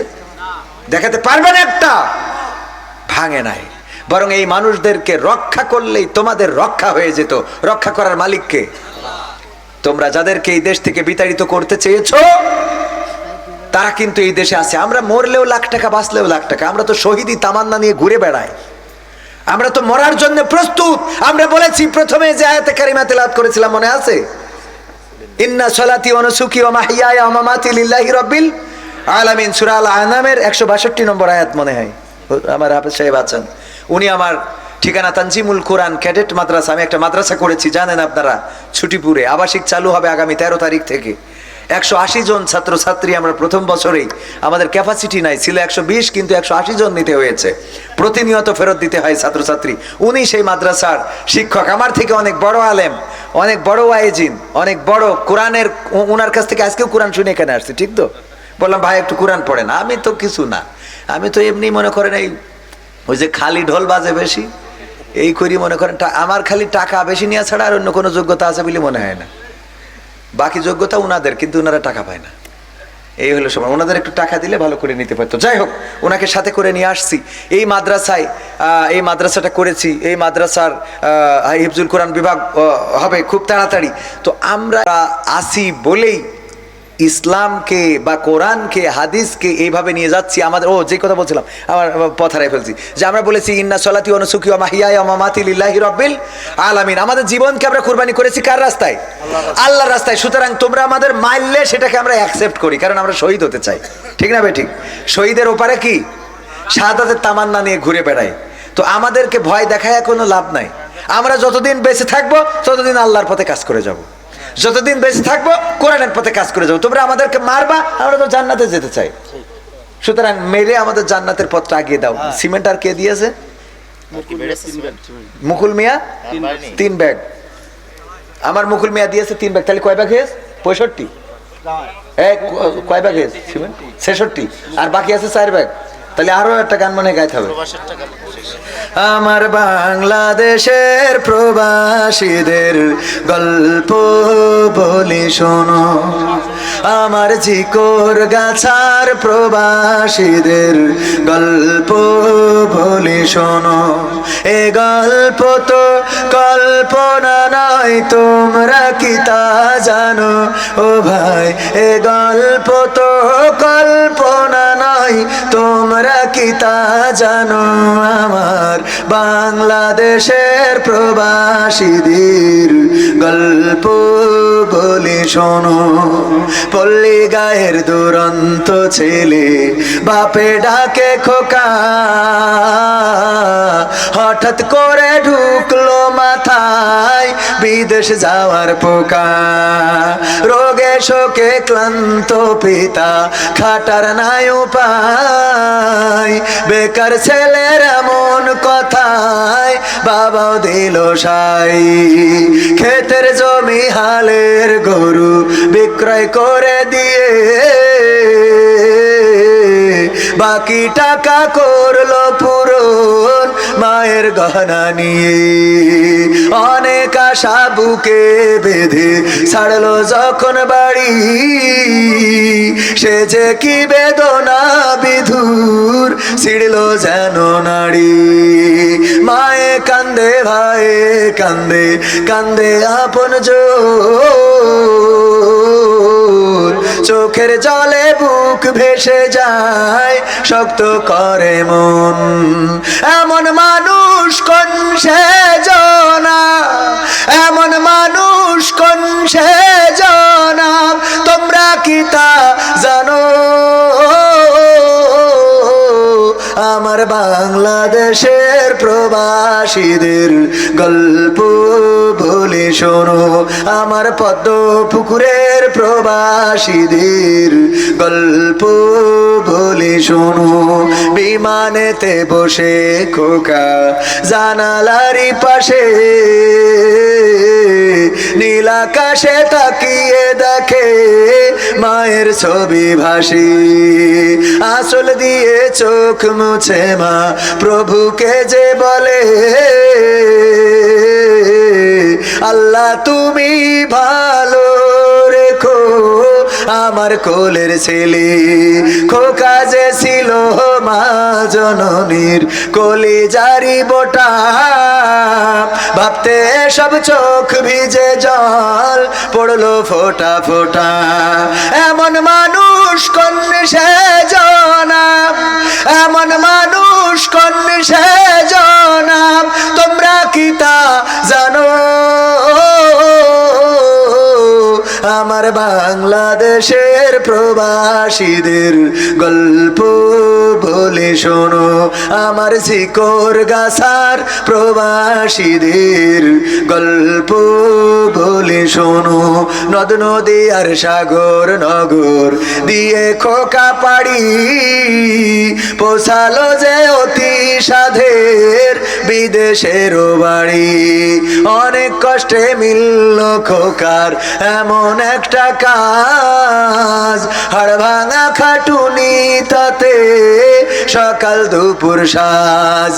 রোগে শোকে কাজ করে যায়, করে না অবহেলা, আকাশ সমান স্বপ্ন দেখে কাটিয়ে দেয় বেলা। মা জননীর সাথে যখন খোকা কথা কয়, বলে বাবা কেমন আছো জানতে ইচ্ছা হয়। মাগো আমি ভালো আছি, মাগো আমি ভালো আছি, দুঃখ নেই তো কোনো।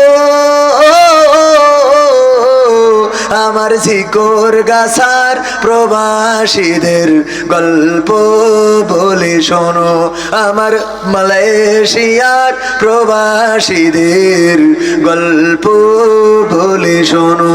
হঠাৎ করে বাবা বলে টাকার যে দরকার, তোর মায়েরই বড় অসুখ দেখাবো ডাক্তার। চিন্তায় আমার বাড়ছে আবার তোর বোনেরই নিয়ে, দিনে দিনে হচ্ছে বড়, দিতে হবে বিয়ে। তোর ভাইয়েরই লেখা পড়ার খরচ বেড়ে গেছে, দরকার এখন অনেক টাকার, তোর কাছে কি আছে? পাইনি বেতন এখনো খোকা, পকেটটা যে ফাঁকা, তবুও বলে ভেব না বাবা, দেব আমি টাকা। এমন মানুষ কোন সেজনা, এমন মানুষ কোন সেজনা, তোমরা কি তা জানো? আমার চিকর গাছার প্রবাসীদের গল্প বলে শোনো, আমার সৌদি আরবের প্রবাসীদের গল্প বলে শোনো। দিন মাস গুনে খোকায় এখন পৌঁছালো বছরে, করতে হয় কাজ এখন যে তার 10 তলার উপরে। হঠাৎ করে কি হতে কি যেন হয়ে গেল, 10 তলারই উপর থেকে খোকা পড়ে গেল।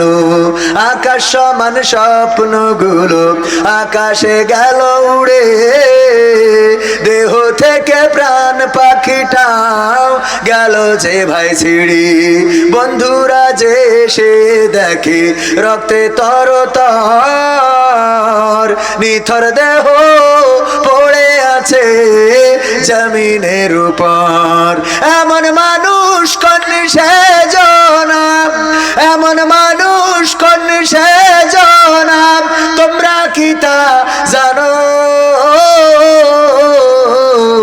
আমার ঝিকর গাছার প্রবাসীদের গল্প বলে শোনো, আমার যশোর জেলার প্রবাসীদের গল্প বলে শোনো। পাঠাতে হবে লাশটা দেশে, আপন তো কেউ নাই, বন্ধুরা সব মিলে মিশে করলো এ কাজটাই। শুনে এ খবর মা জননীর সে কি আহাজারি, তার কান্দনে আকাশ বাতাস হচ্ছে যে ভাই ভারী। অবশেষে খোকার কফিন পৌঁছালো যে বাড়ি, ভাই বোনার গায়ের স্বজনের সে কি আহাজারি। মা জননী কেঁদে বলে ওরে আমার ছেলে, বিদেশ থেকে কোন দেশে তুই গেলি আবার চলে।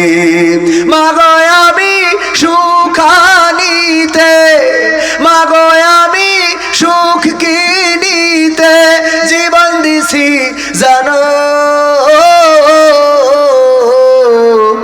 আমার পদ্ম পুকুরের প্রবাসীদের গল্প বলে শোনো, আমার ঝিকর গাছার প্রবাসীদের গল্প বলে শোনো।